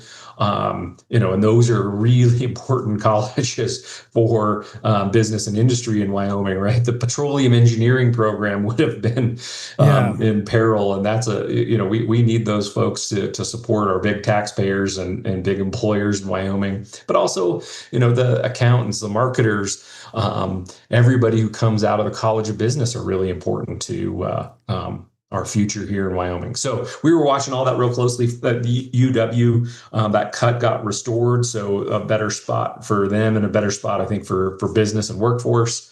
And ended up getting some other stuff. We were worried about a cut to the Department of Environmental Quality because there's a program for air quality permitting that industry pays for, but they needed to authorize the spending and they hadn't authorized it. And so we were there advocating to make sure that program was funded because industry needs it to move through the permitting process efficiently and create those jobs and get projects going in Wyoming. So those are a few of the things that did work out well in the end, but we were there burning the midnight oil with legislators a few times to make sure that it did turn out okay. I could see anxious moments, especially regarding the university. I mean, that the role the university plays into getting the next generation of workforce ready to turn over into Wyoming. I mean, that a crucial role the Brown and Gold plays in that. Renny MacKay from the Wyoming Business Alliance. Learn more on the internet, wyomingbusinessalliance.com. Renny, thanks for being on. Thank you, Jake. Really appreciate your time. Have a great day. More coming up. Next hour is we're 3 down, 1 to go on a Tuesday. It's time for news. It's time to take a look at what's happening around Wyoming. From the Cowboy State Daily News Center, I'm Mac Watson. A car plowed into a Cheyenne Subway store on Sunday, taking out a wall of windows and closing the sandwich shop. Cowboy State Daily's Greg Johnson reports that employees say it's at least the 4th time it's been hit. Apparently, people in Cheyenne really want this Subway location to have a drive-thru. It doesn't, but they keep driving their cars into it. The latest happened on a Sunday morning, car driving up on the road and not sure exactly what, whether he's trying to avoid something or was just going too fast, but popped up the curb and plowed right into the front of the Subway building, mostly glass. And it was pretty tough glass because it didn't actually break through the glass. It just pushed it in. The assistant manager of the Subway restaurant tells Cowboy State Daily that no one was seriously injured in the incident.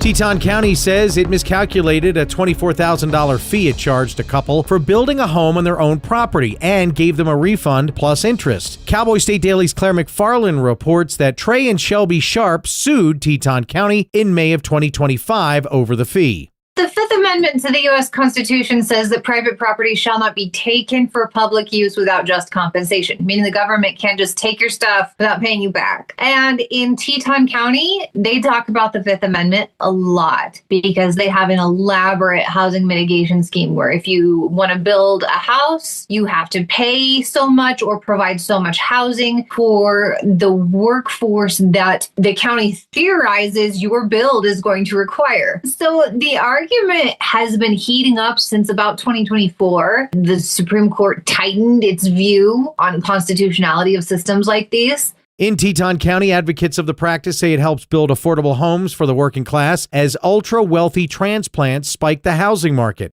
I'll be back with more news from the Cowboy State Daily News Center right after this. Wyoming Agriculture in the Classroom connects students to Wyoming's land and industries, engaging Wyoming students through curriculum designed for teachers to use in the classroom. Our curriculum, Wyo Wonders, teaches so many important things like agriculture, minerals and energy, outdoor recreation, and tourism. Use it for free now at wyowonders.org. Do you know it's illegal to dig or excavate without knowing what's below? This is Jan Warren, Executive Director for One Call of Wyoming. We will be hosting workshops around the state to educate homeowners, realtors, landscapers, underground facility owners, and excavators on the state law, industry best practices when it comes to planting a tree, building a fence, or any other excavation project you have planned. Join us for a free breakfast, get your questions answered, and learn how One Call of Wyoming is here to help. Go to onecallofwyoming.com and register today. Cowboy State Daily News continues now. A Missouri man who is listed as a most wanted FBI fugitive for more than a month was arrested in L.A. for his alleged part in a $220 million cattle fraud scheme. Cowboy State Daily's Kate Meadows reports that Joshua Link is the fifth and final person to be arrested on fraud allegations in connection to Agridime LLC, a Texas-based company. 32-year-old Joshua Link of Stratford, Missouri, was charged with 10 counts of wire fraud, 1 count of conspiracy to commit wire fraud, and 2 counts of money laundering, including wiring money to purchase real property. If Link is convicted, he could face up to 20 years in federal prison for each wire fraud charge, 20 years for each wire fraud conspiracy charge, and up to 10 years for each money laundering charge. Essentially, if he's convicted, he could get life in prison. U.S. Attorney Ryan Raybould said in a statement that thousands of unwitting investors, ranchers, and others in the cattle industry nationwide were drawn in and victimized by this multi-million-dollar scheme. Washakie County first responders mobilized to rescue a reported vehicle that had driven into the Bighorn River. Cowboy State Daily's Andrew Rossi reports that instead of a car, they recovered a submerged smartphone with its flashlight turned on. The thing that everybody found kind of remarkable is the fact the phone was still on. It hadn't short-circuited in the water. Not only was it still on and operable, but it had the light still on, which is how the 2 teenagers walking along the Bighorn River got turned on to that in the first place. It was an unknown light glowing from the depths of the river. Worland Volunteer Fire Chief Chris Kocher tells Cowboy State Daily that law enforcement officers are still investigating the incident and trying to find the owner of the phone. And that's today's news. Get your free digital subscription to Wyoming's only statewide newspaper by hitting that daily newsletter button at cowboystatedaily.com. I'm Mac Watson for Cowboy State Daily. During high school, I hung with the wrong crowd and I never graduated. I helped Santiago in many different ways, like all fathers do, because he always wanted to go to college. I felt a little embarrassed to come back to school, but eventually once I came here, I knew that it's for a bigger goal. He was very dedicated, hardworking. He connected with his teachers. He connected with other students. That was one of the key reasons why he was able to keep forging ahead. It was amazing to see him graduate. This was one thing that meant so much to him, and of course, it meant so much to us too. With the help of my father and having my son, that was all the motivation that I needed. That support is everything. Find free adult education classes near you at finishyourdiploma.org.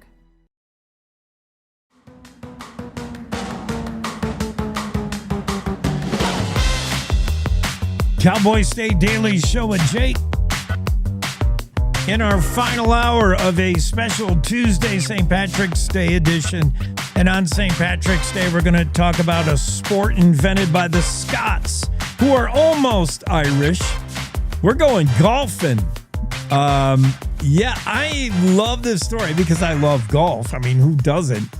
Josh and Jared are with us. Josh Gardner, Jared Stiver? That's correct. Okay. Jared's on the left if you're watching. If you're listening, you'll just have to imagine. It's Jared, Josh on the right. And we're going to talk about this golf course in Nebraska, which... until I read this story, I lived in blissful ignorance of what is Landman Golf Club and how hard it is to get a tee time. We've all had our stories of, calling 3 weeks out, getting the first tee time in the morning and finding out it's already gone. You're like, what? How about tee times that go in 45 minutes for the season? 11,000 of them. What is so great about Landman Golf Club? You guys don't know. You've never golfed it, or have you? No, I've never played it. It's kind of got a cult-like following, and it's I only know it by reputation. Yeah. Is it really supposed to be? I mean, it does rank when you look at Golf Digest, whatever. It's not just tough club to get into, so it must be great. It actually is. Do you know who designed it? Like, it really is a pretty, and it's an 18-holer, I assume. Yeah, 18 holes. I'm not familiar with the architect or who designed it, but I know they didn't move very much dirt to build it. They just built it on what terrain was there, and yeah, it's in the middle of a bunch of corn. Yeah, which is sort of Scottish-y, that kind of golf course. You leave things real rustic, hard to find your ball in the corn. Oh, losing balls. I would rather the wind. Oh. Yeah. Speaking of wind, we're going to talk about that Rawlins golf course and how it does help your drive on certain holes. Yeah. So, all right, Josh. Wait, which one's Josh? I've lost track already. Okay, Josh. You in this story, in the Cowboy State Daily story, I'm reading. David Madison has the story. You have done this how many times? And when do they open the clickings to book a tee time? Is it like New Year's Eve? It's the new year? It's New Year's Eve. Yep. Okay, you're crazy. You are not at the New Year's Eve party. People are like, "Where's Josh?" He's at his laptop with finger. No, it's during the day. Oh, okay.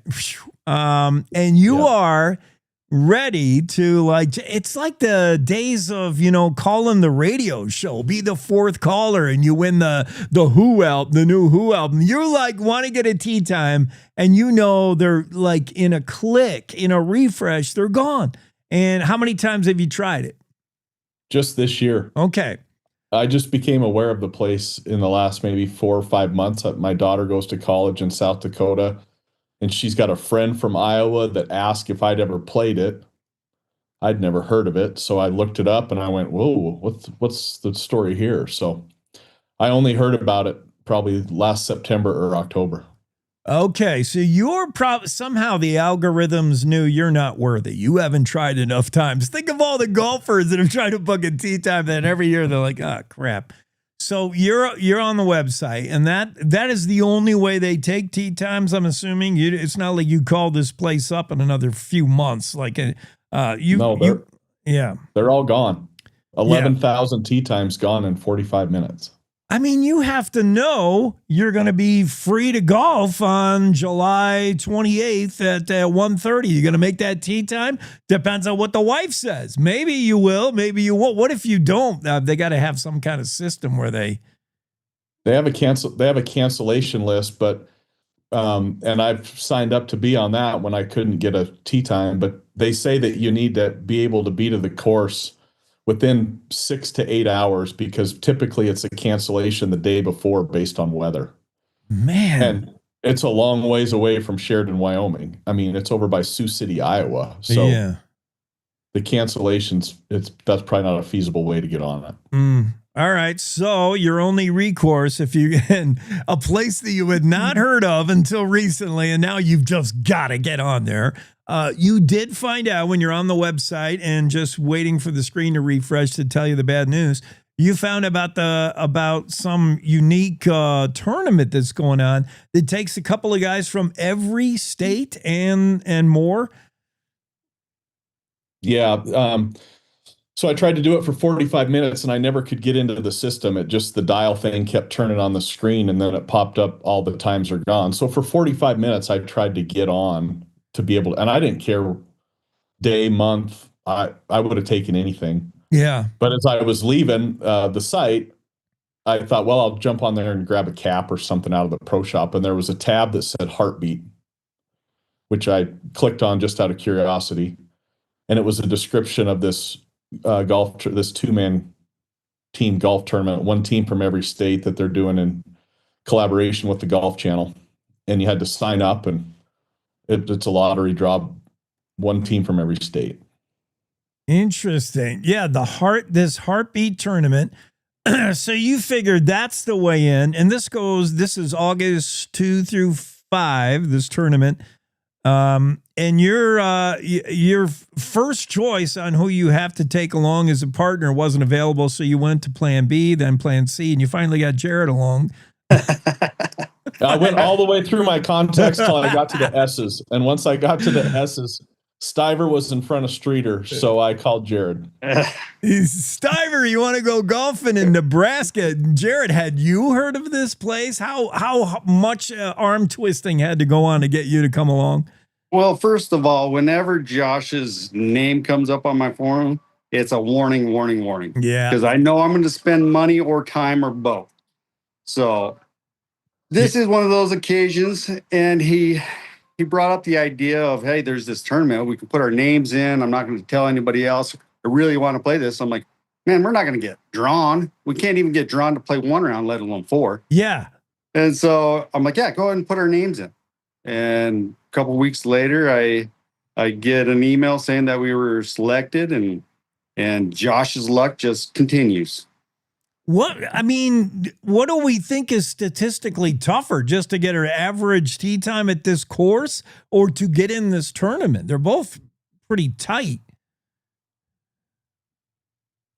Yeah, I don't know how many people from Wyoming knew about it, honestly. I mean, I didn't tell any. Once I found out about it, I didn't tell a soul from Wyoming, because I didn't want our chances to lessen. And I suppose being from Wyoming, we have the best stats on getting drawn. So, true. Like, how many golfers even know about the heartbeat, and then have like thrown their hat in the ring for it? So you were chosen. How does it work? Does it goes in different courses? Like, I don't understand how the whole turning works. It's all at the Landman. So we play a practice round, and then we play 3 tournament rounds just right there. We never leave. But we have to stay in Sioux City, Iowa. They have to shuttle us to the course. There's nothing in Homer, Nebraska that could accommodate, 52 two-man teams. So I'm really looking forward to it. How is this cornfield golf course so popular? I don't know. I guess we'll be able to tell you in August. Yeah. You could probably, Harvard Business School could put on a class about supply and demand, that if you've got something that's really, really great and you've got a limited quantity of it, I think that's kind of what's happened here. I don't know. I mean, every John Deere in the state has to be parked out in the lot on any given day, golfing there in Nebraska, in the middle of nowhere, Nebraska. The Landman. So the package, this is not cheap, man. $7,000 for to get a team into this thing. Yeah. Well, you're right, Jared. Anytime Josh calls, you better find your platinum card. Yeah. So you guys are all about golf, I'm thinking, because the dream doesn't end there with this tournament. You guys want to golf every course in the state. Is that the plan? Another wild plan by Josh Gardner. Oh, boy. Well, there's some good ones. There's some great ones here in Jackson Hole, where I'm at. Make sure you get to the Snake River Sporting Club. You got to get out to Three Creek. Go see Tiger while you're there. There's some beautiful courses here for sure. Yeah, Shooting Star is one of my favorites. Shooting Star, yeah. But years ago in Montana, some guys wrote a book about playing every golf course, and it's been a couple years ago. I ran the idea by Jared that we should do that, and we should keep a best ball score. Let's find 4 guys we want to spend some time with, and let's just keep a best ball score and travel around as buddies and play all these golf courses. We've played 16 of them so far. Some that I would never have even given a second thought to. Yeah. It's been so much fun. Wow. So when do you think the dream will be realized? By the end of this golf season, by the end of the summer? I think with like the Landman coming up, we're going to Scotland in June. Oh, you're going to be busy. The summer's kind of filling up quickly. So you guys are in where? Sheridan?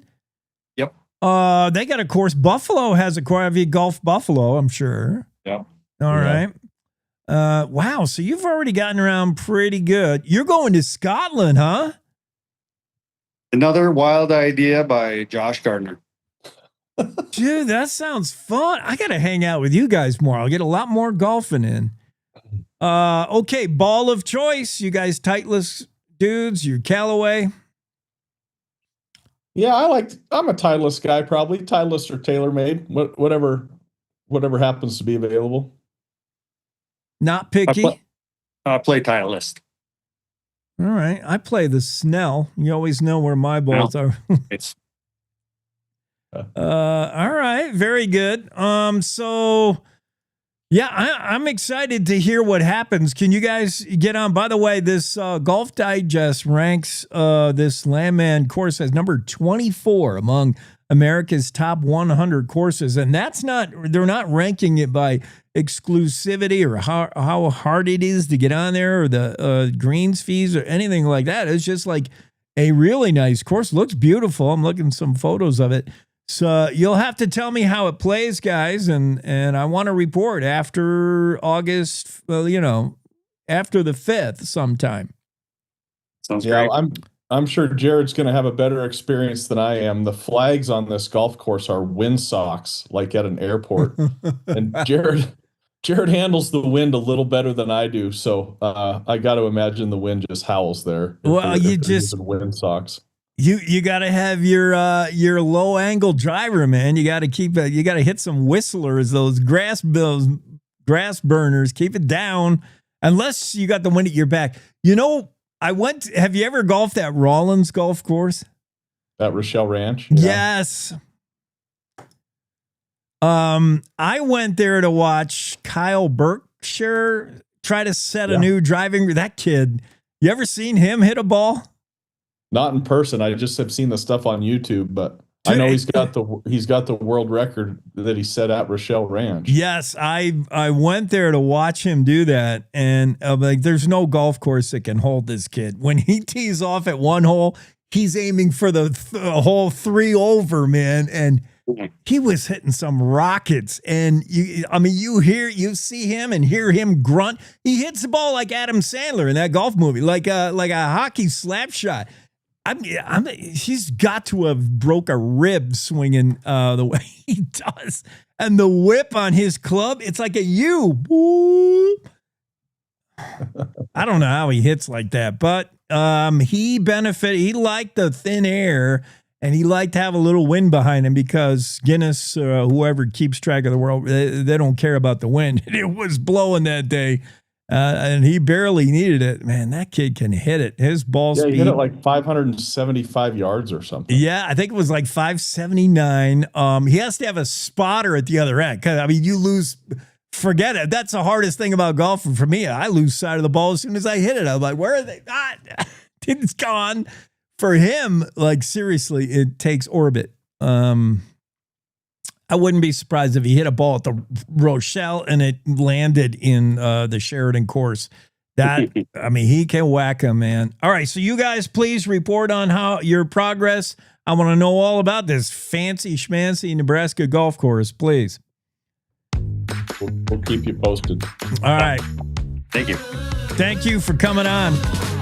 Cowboy State Daily Show, and we're coming back. Who would I got next? Brandy and Hayden are going to be on. We're going to go from golf to rodeo, the two favorite sports of any Wyomingite. Welcome to The Jake Show on Cowboy State Daily, Wyoming's daily dose of raw, unfiltered, and occasionally uncomfortable truth. I don't do talking points. I do reality.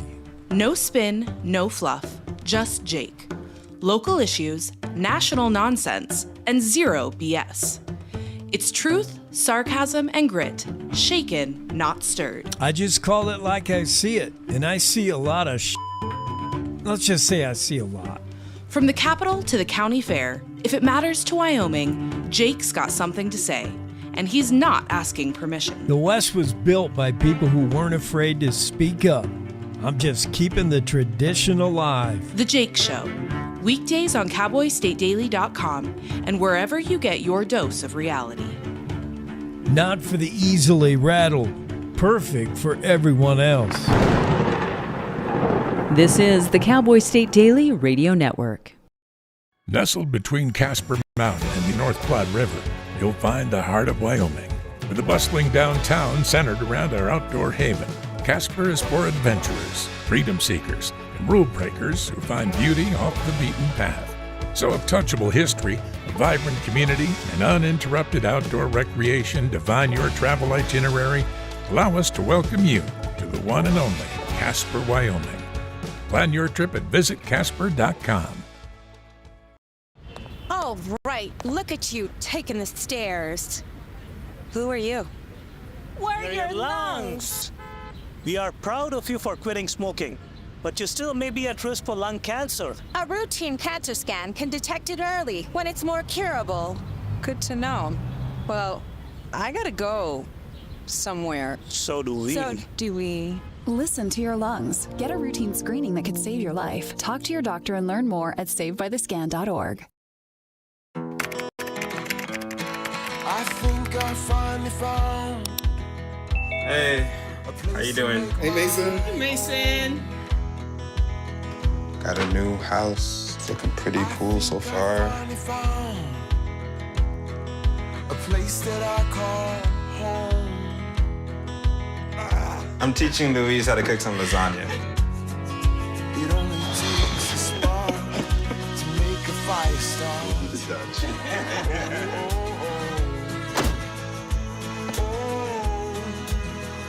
Thank you. Study, please.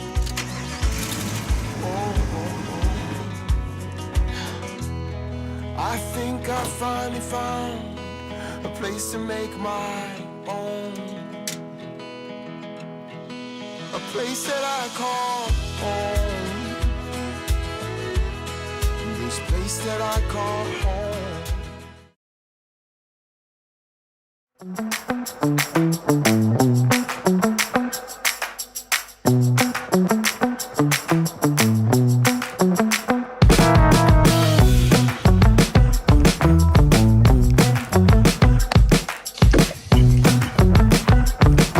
Cowboy State Daily Show with Jake, and we're joined by Sheridan Rodeo. Brandy's with us, Hayden's with us. Brandy, I saw you pop into the Zoom, and I didn't let you in because I was waiting for Hayden to show up, and I thought, oh, they're in the same room, same Zoom. Duh.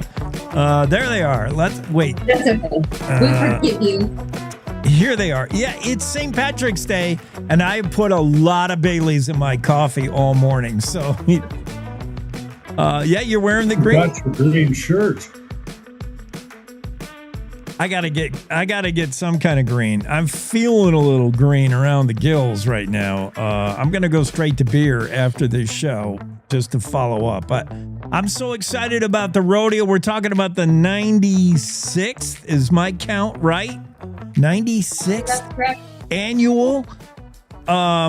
Hayden is board president. Brandy is the secretary of the Sheridan Rodeo, which began way back. Actually, prior to the 1930s, it was the PH Ranch Rodeo of 1928-29, and it turned into Wild Rodeo.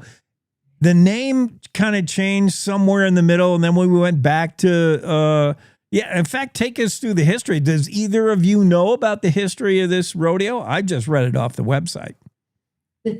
Well, I can give you a little bit of history on it, but there was a historical rodeo out in a nice natural geographic bowl on the face of the mountains, and it was on a ranch called the PK Ranch, which is one of the early historical ranches in the area.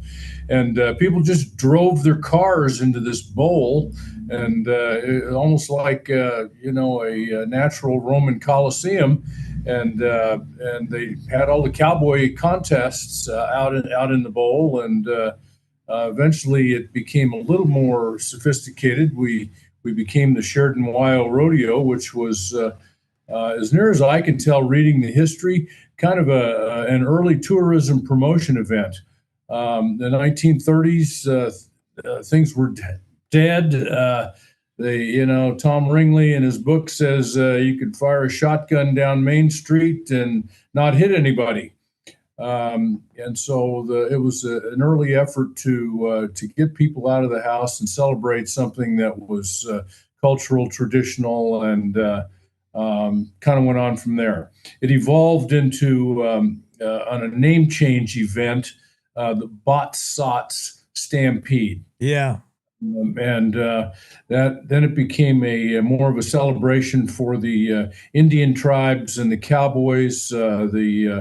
The Crows and the Cheyennes would travel down from the reservation just north of Sheridan in Montana, and they would literally set up huge teepee camps out on the west end of Sheridan and close to the rodeo grounds. Name change again. We go back to the Sheridan Wyoming Rodeo. We become affiliated with the Professional Rodeo Cowboys Association, and move from a ranch-based amateur contest, if I can call it that, open to all cowboys, to a very professional organized rodeo. And now we're in a bit of a name change issue again. We're trying to organize and promote one of our signature events, which is the World Championship Indian Relay Races. So we'll be featuring that event in our naming and our branding.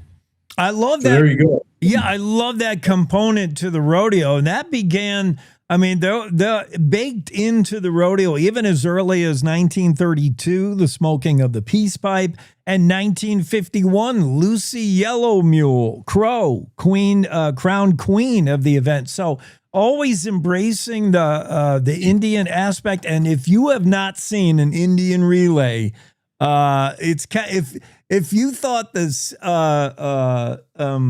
what did they do? The stagecoach rides in Calgary, the Calgary Stampede, right.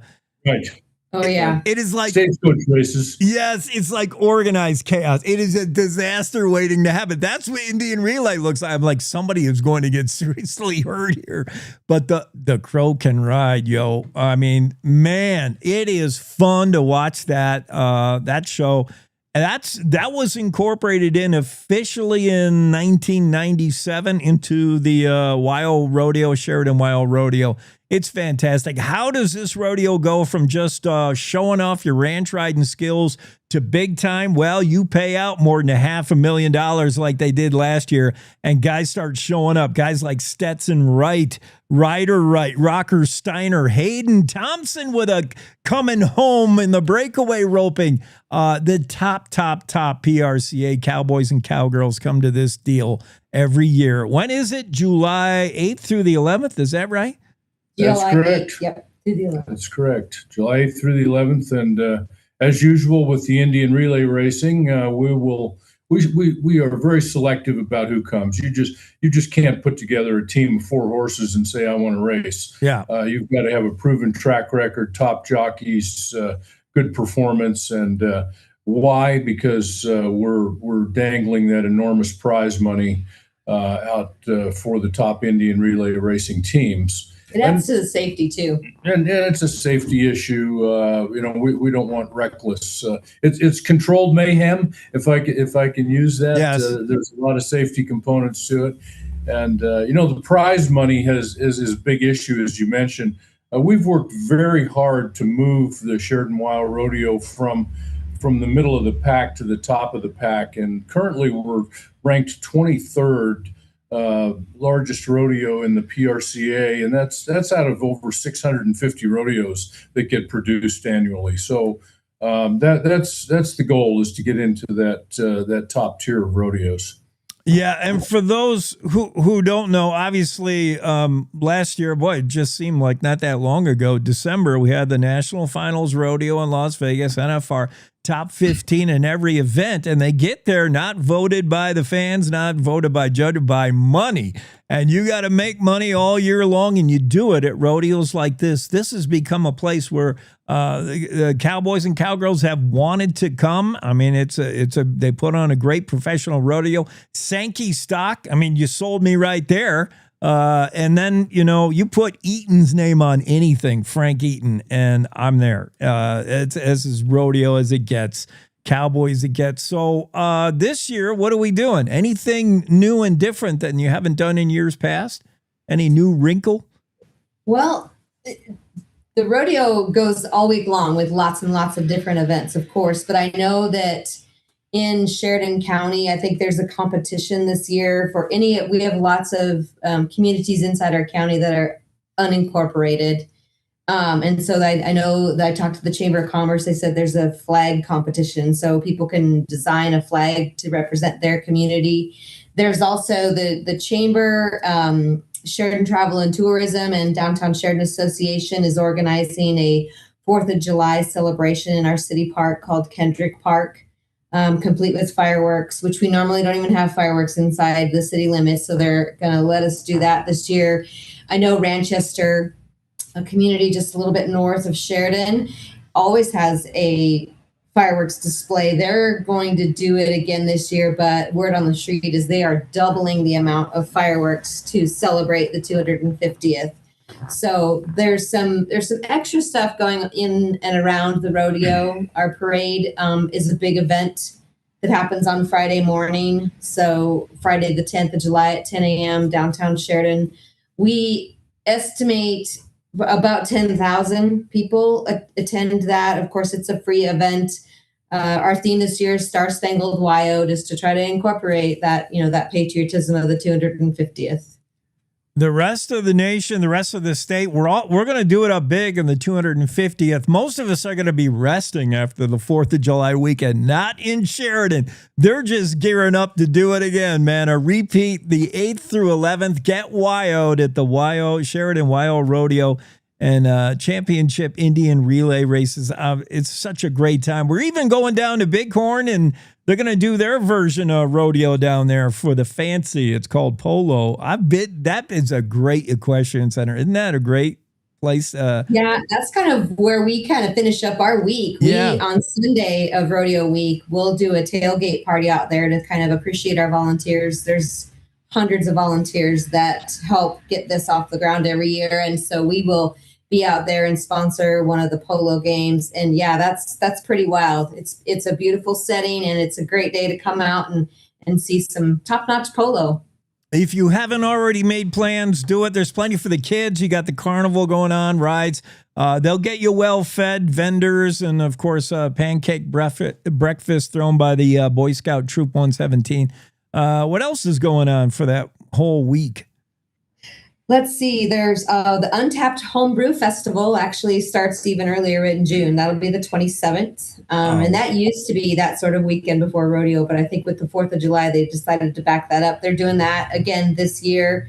I mentioned already the party at Kendrick Park and the fireworks in Ranchester. I would say just Friday morning alone downtown will be super busy. The pancake breakfast starts at 6:00 in the morning. There's a sneakers and spurs race if you want to run off those pancakes. I think it's a 5K. We also have the parade that starts, of course, at 10 o'clock. I know that the Kiwanis do a duck race down the creek. Hopefully, if we have enough water in the creek, we'll be able to do that again.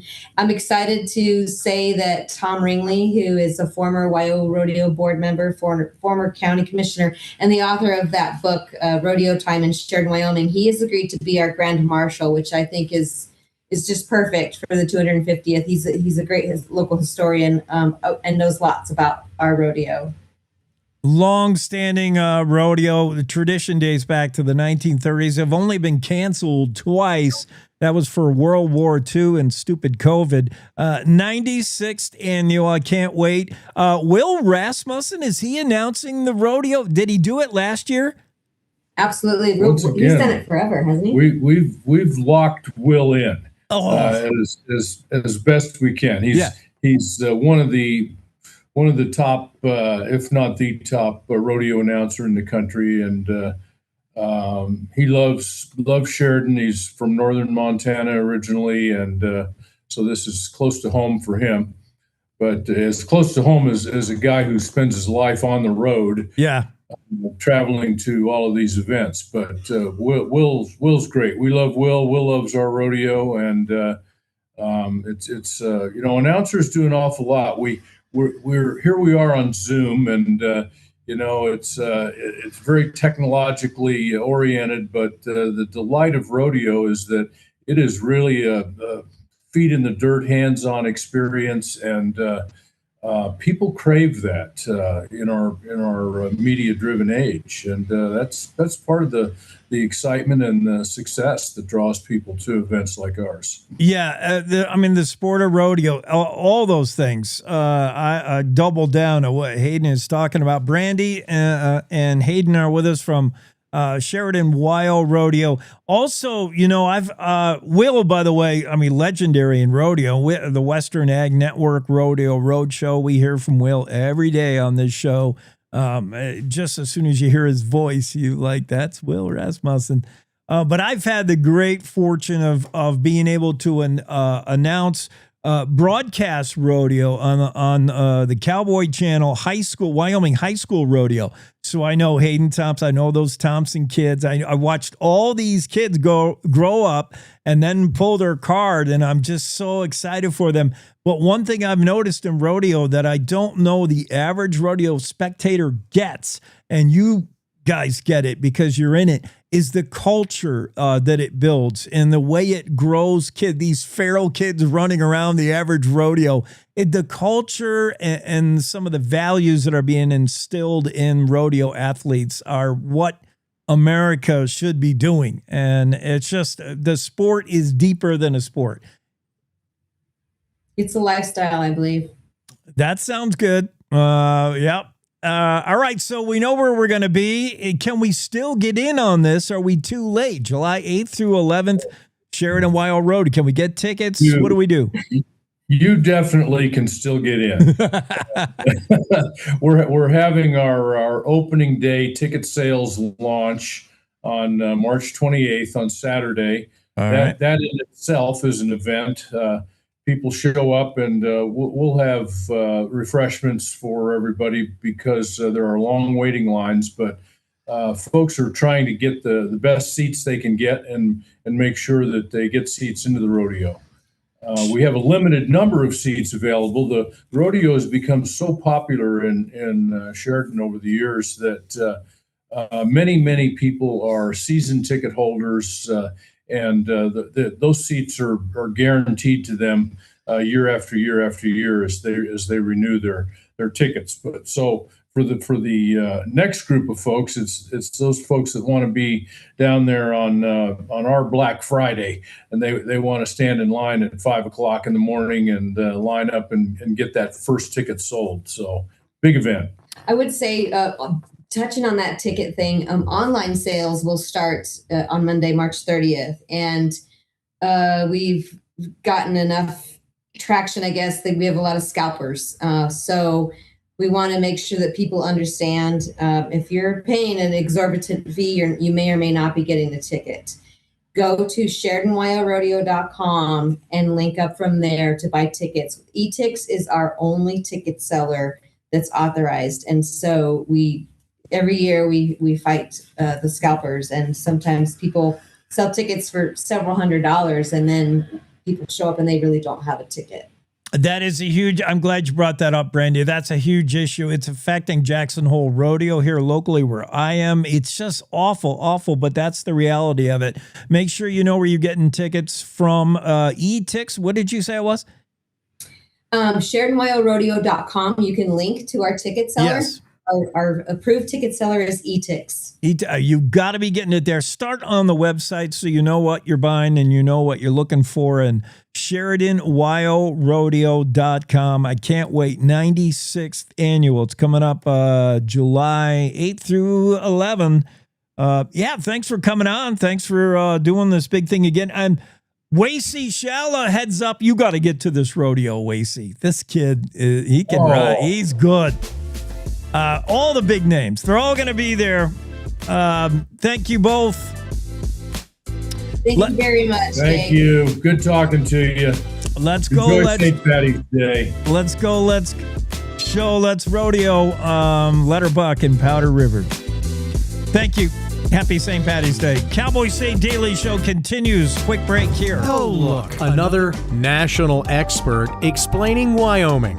Bless their hearts. Look, don't rely on national experts. We do it all ourselves at Cowboy State Daily Radio. Real news for real Wyomingites who actually live here. We tell it like it is, with headlines that hit harder than a spring blizzard and commentary that cuts through all the bull. Cowboy State Daily Radio. It's Wyoming news. No filter, no fluff, no kidding. You're listening to the Cowboy State Daily Radio Network.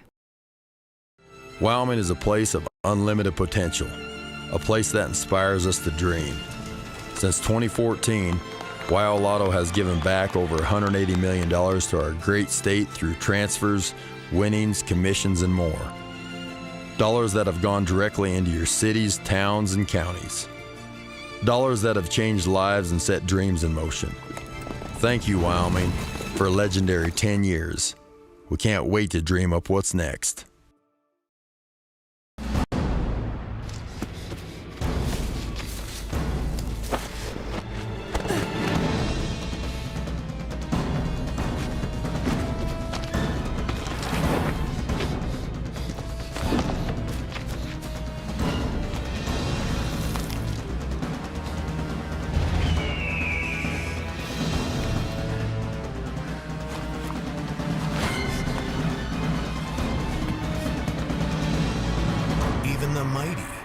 See it coming. It's prediabetes, and it captures 1 in 3 adults. You may not even know you have it, but you can escape. Take the 1-minute prediabetes risk test to know where you stand. With early diagnosis, you can change the outcome and prevent or delay type 2 diabetes. Be your own hero on smartphones everywhere at doihaveprediabetes.org. Whether it's our stories, the warmth of our laugh, or our family's secret sauce, we all bring something different to the table. So make some space. The power of connection is waiting right outside your comfort zone. Learn how you can help strengthen your community at belongingbeginswithus.org/teamup.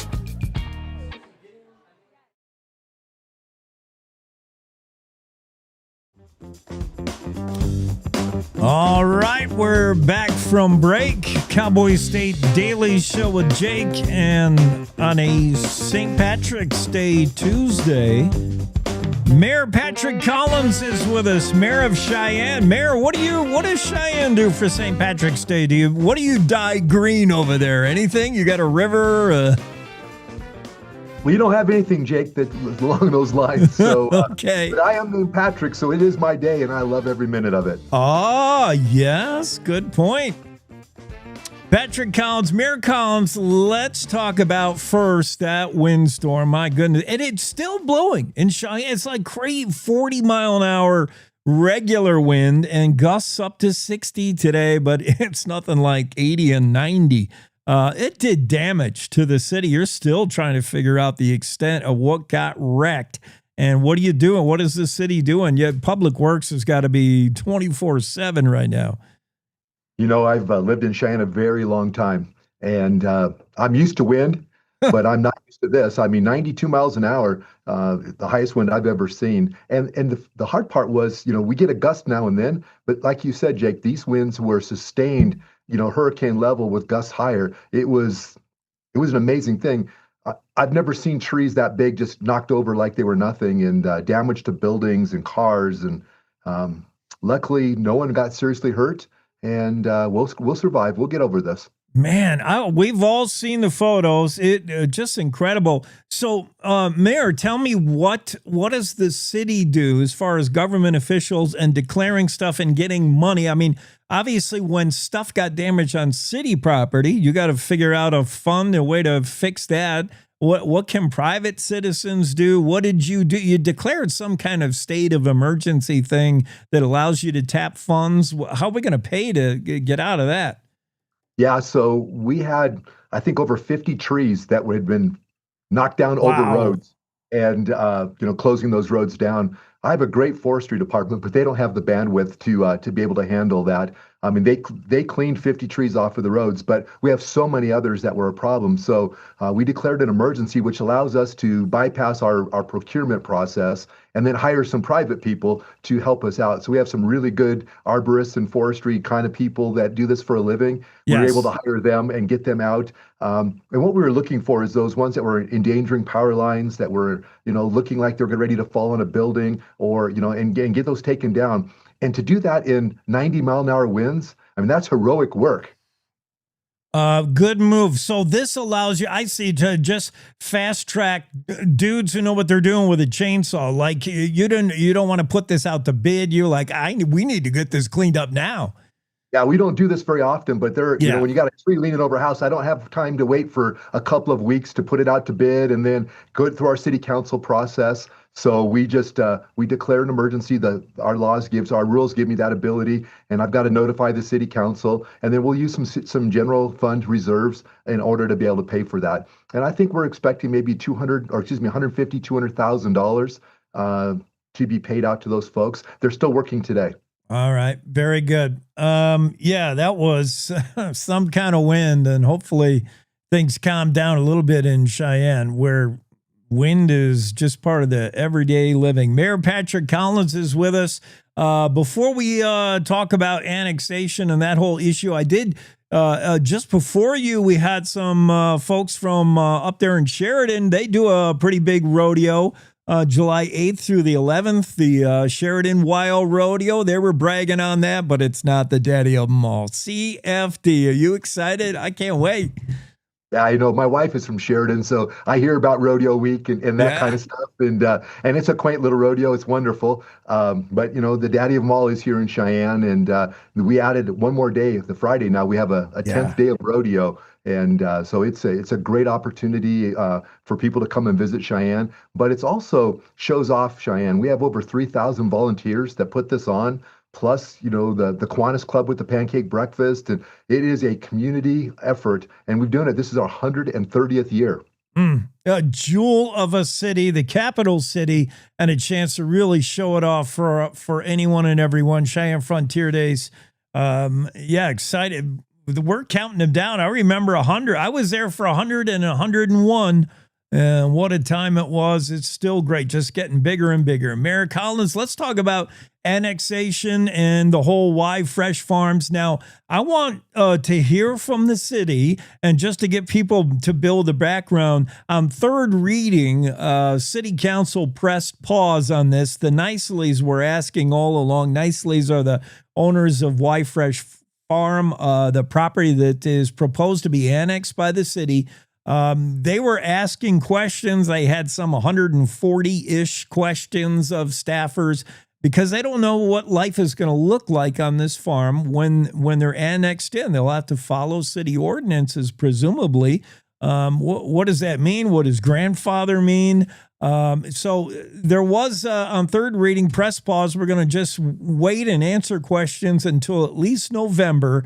I want you to explain the city's reasoning for the annexation. If you look at where the city is, it is pretty much surrounded, the whole property, and that triggers certain things that I think you'll say have to be done by statute. But let's just talk about first jurisdiction. Why is it important to jurisdiction-wise, whether the city runs this property or the county has control over this property? It gets complex and confusing, I would imagine. Cheyenne was created in 1867, and as a personal property owner, if you wanted to bring your property into the city, you can do that, right? And so people would come and they would annex their properties. And what happened over those 100 years is some properties were left behind. They were county properties, 100% surrounded by the city. And what my city council decided in 2022 as a city council goal was that there's some jurisdictional challenges that come with that. Recently, we had a fire, and somebody in a county pocket called that fire in. Well, the dispatch said, well, let's call the county fire department. Well, the fire was in the city. And so those jurisdictional issues come up. And so they decided that maybe we ought to bring these, and I think we had 168 parcels that needed, that over 150 years had been left behind.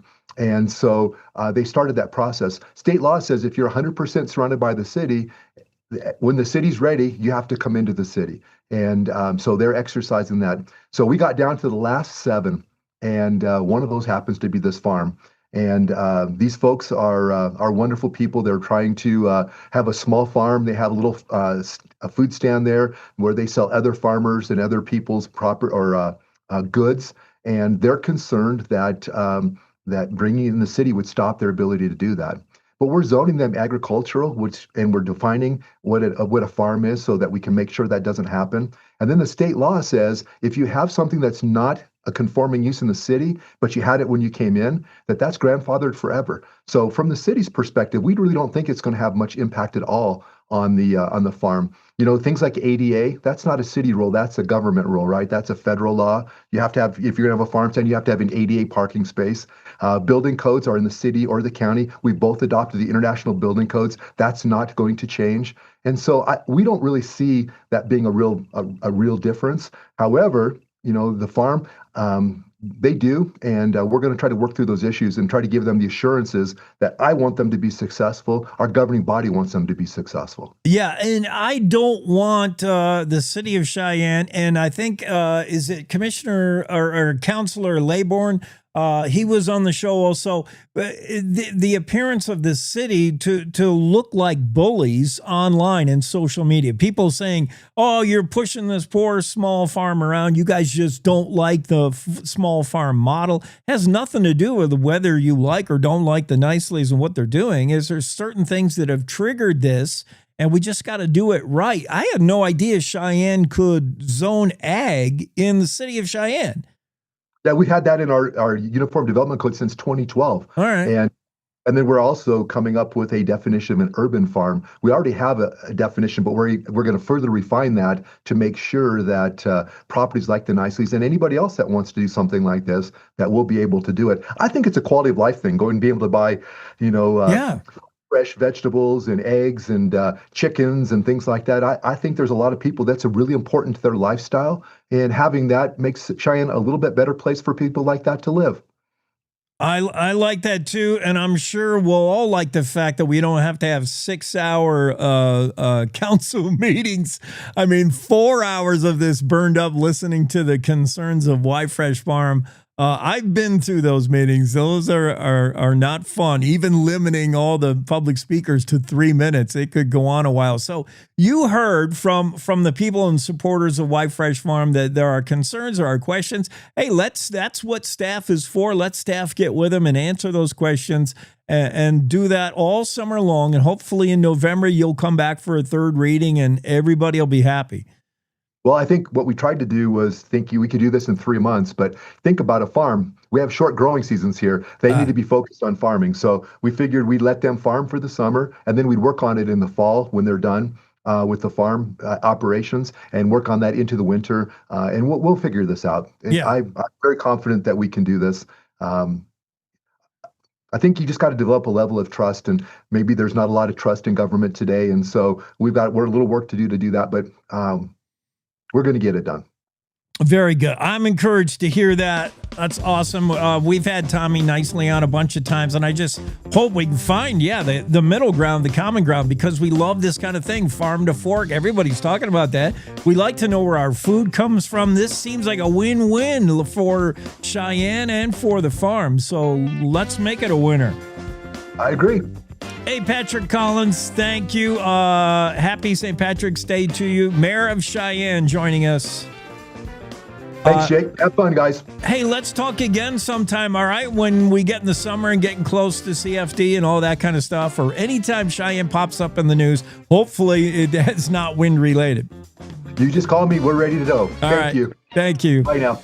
Mayor Patrick Collins pops in on St. Patrick's Day. That's perfect, right? Yeah. I'm going to grow. Where's my, I got to find my thing that controls the size of my St. Patty's Day. I said I would grow it bigger as the show progressed and I had more. I'm now out of Bailey's coffee, and this is how big St. Patrick's Day thing is getting. I'm ready to go right to beer, and I'm so close. We're like 3 minutes away from the end of the show, but I can't barely wait any longer. I just wish it was the weekend. What a fun time we've had today. A lot of guests. Jen Coker started us off right off the bat. She admitted to not wearing green or not even really doing the whole St. Patrick's Day. So we kicked her out as fast as we could. She's out of there. Alexandra Philp was on today.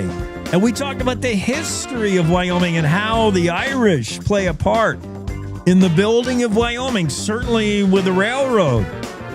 She's executive director of the Wyoming Historical Society, and that was fun to talk to her about the great Irish tradition, the Irish people. And at one point, the percentage of Irish working in Wyoming on the railroads was like 60% or something. I don't know. We got our share of Irish in the great state of Wyoming, from sheep herders, cowboys, bartenders, cops, and railroad builders, and more. Gregor Downey Jr., speaking of Irishmen, was on the show. He was fun. He's up at the Last Chance Bar in Bighorn, Wyoming, where they put on the world's smallest St. Patrick's Day parade. The shortest is Hot Springs, Arkansas, 98 feet of rodeo. That's it. That's as long as one float. But the smallest, boy, they do it up this weekend. You got to get to Bighorn, Wyoming, and go to the smallest St. Patrick's Day parade in Bighorn. Kari DeWitt and Thomas Sims were on talking about beer. Oh, yeah. Wind River Brewery in Pinedale. We talked all about what they're doing, what beers you should be drinking. So, yeah, we've been imbibing all day today. Cowboy Kevin Meyer was on. Renny MacKay of the Wyoming Business Alliance popped in today. Josh Gardner and Jared Stiver. They're trying to book a tee time at that fancy golf course in Nebraska, and you'll never believe how they did it unless you heard the show, and then you know how they did it. Brandy and Hayden at Sheridan, Wyoming. The second biggest rodeo in Wyoming, I guess, and Mayor Patrick Collins joins us straight out of Cheyenne. Hey, we out of time. Have a great green St. Patrick's Day today. Good morning. This is the Cowboy State Daily Morning Show with Jake. The new way Wyoming wakes up.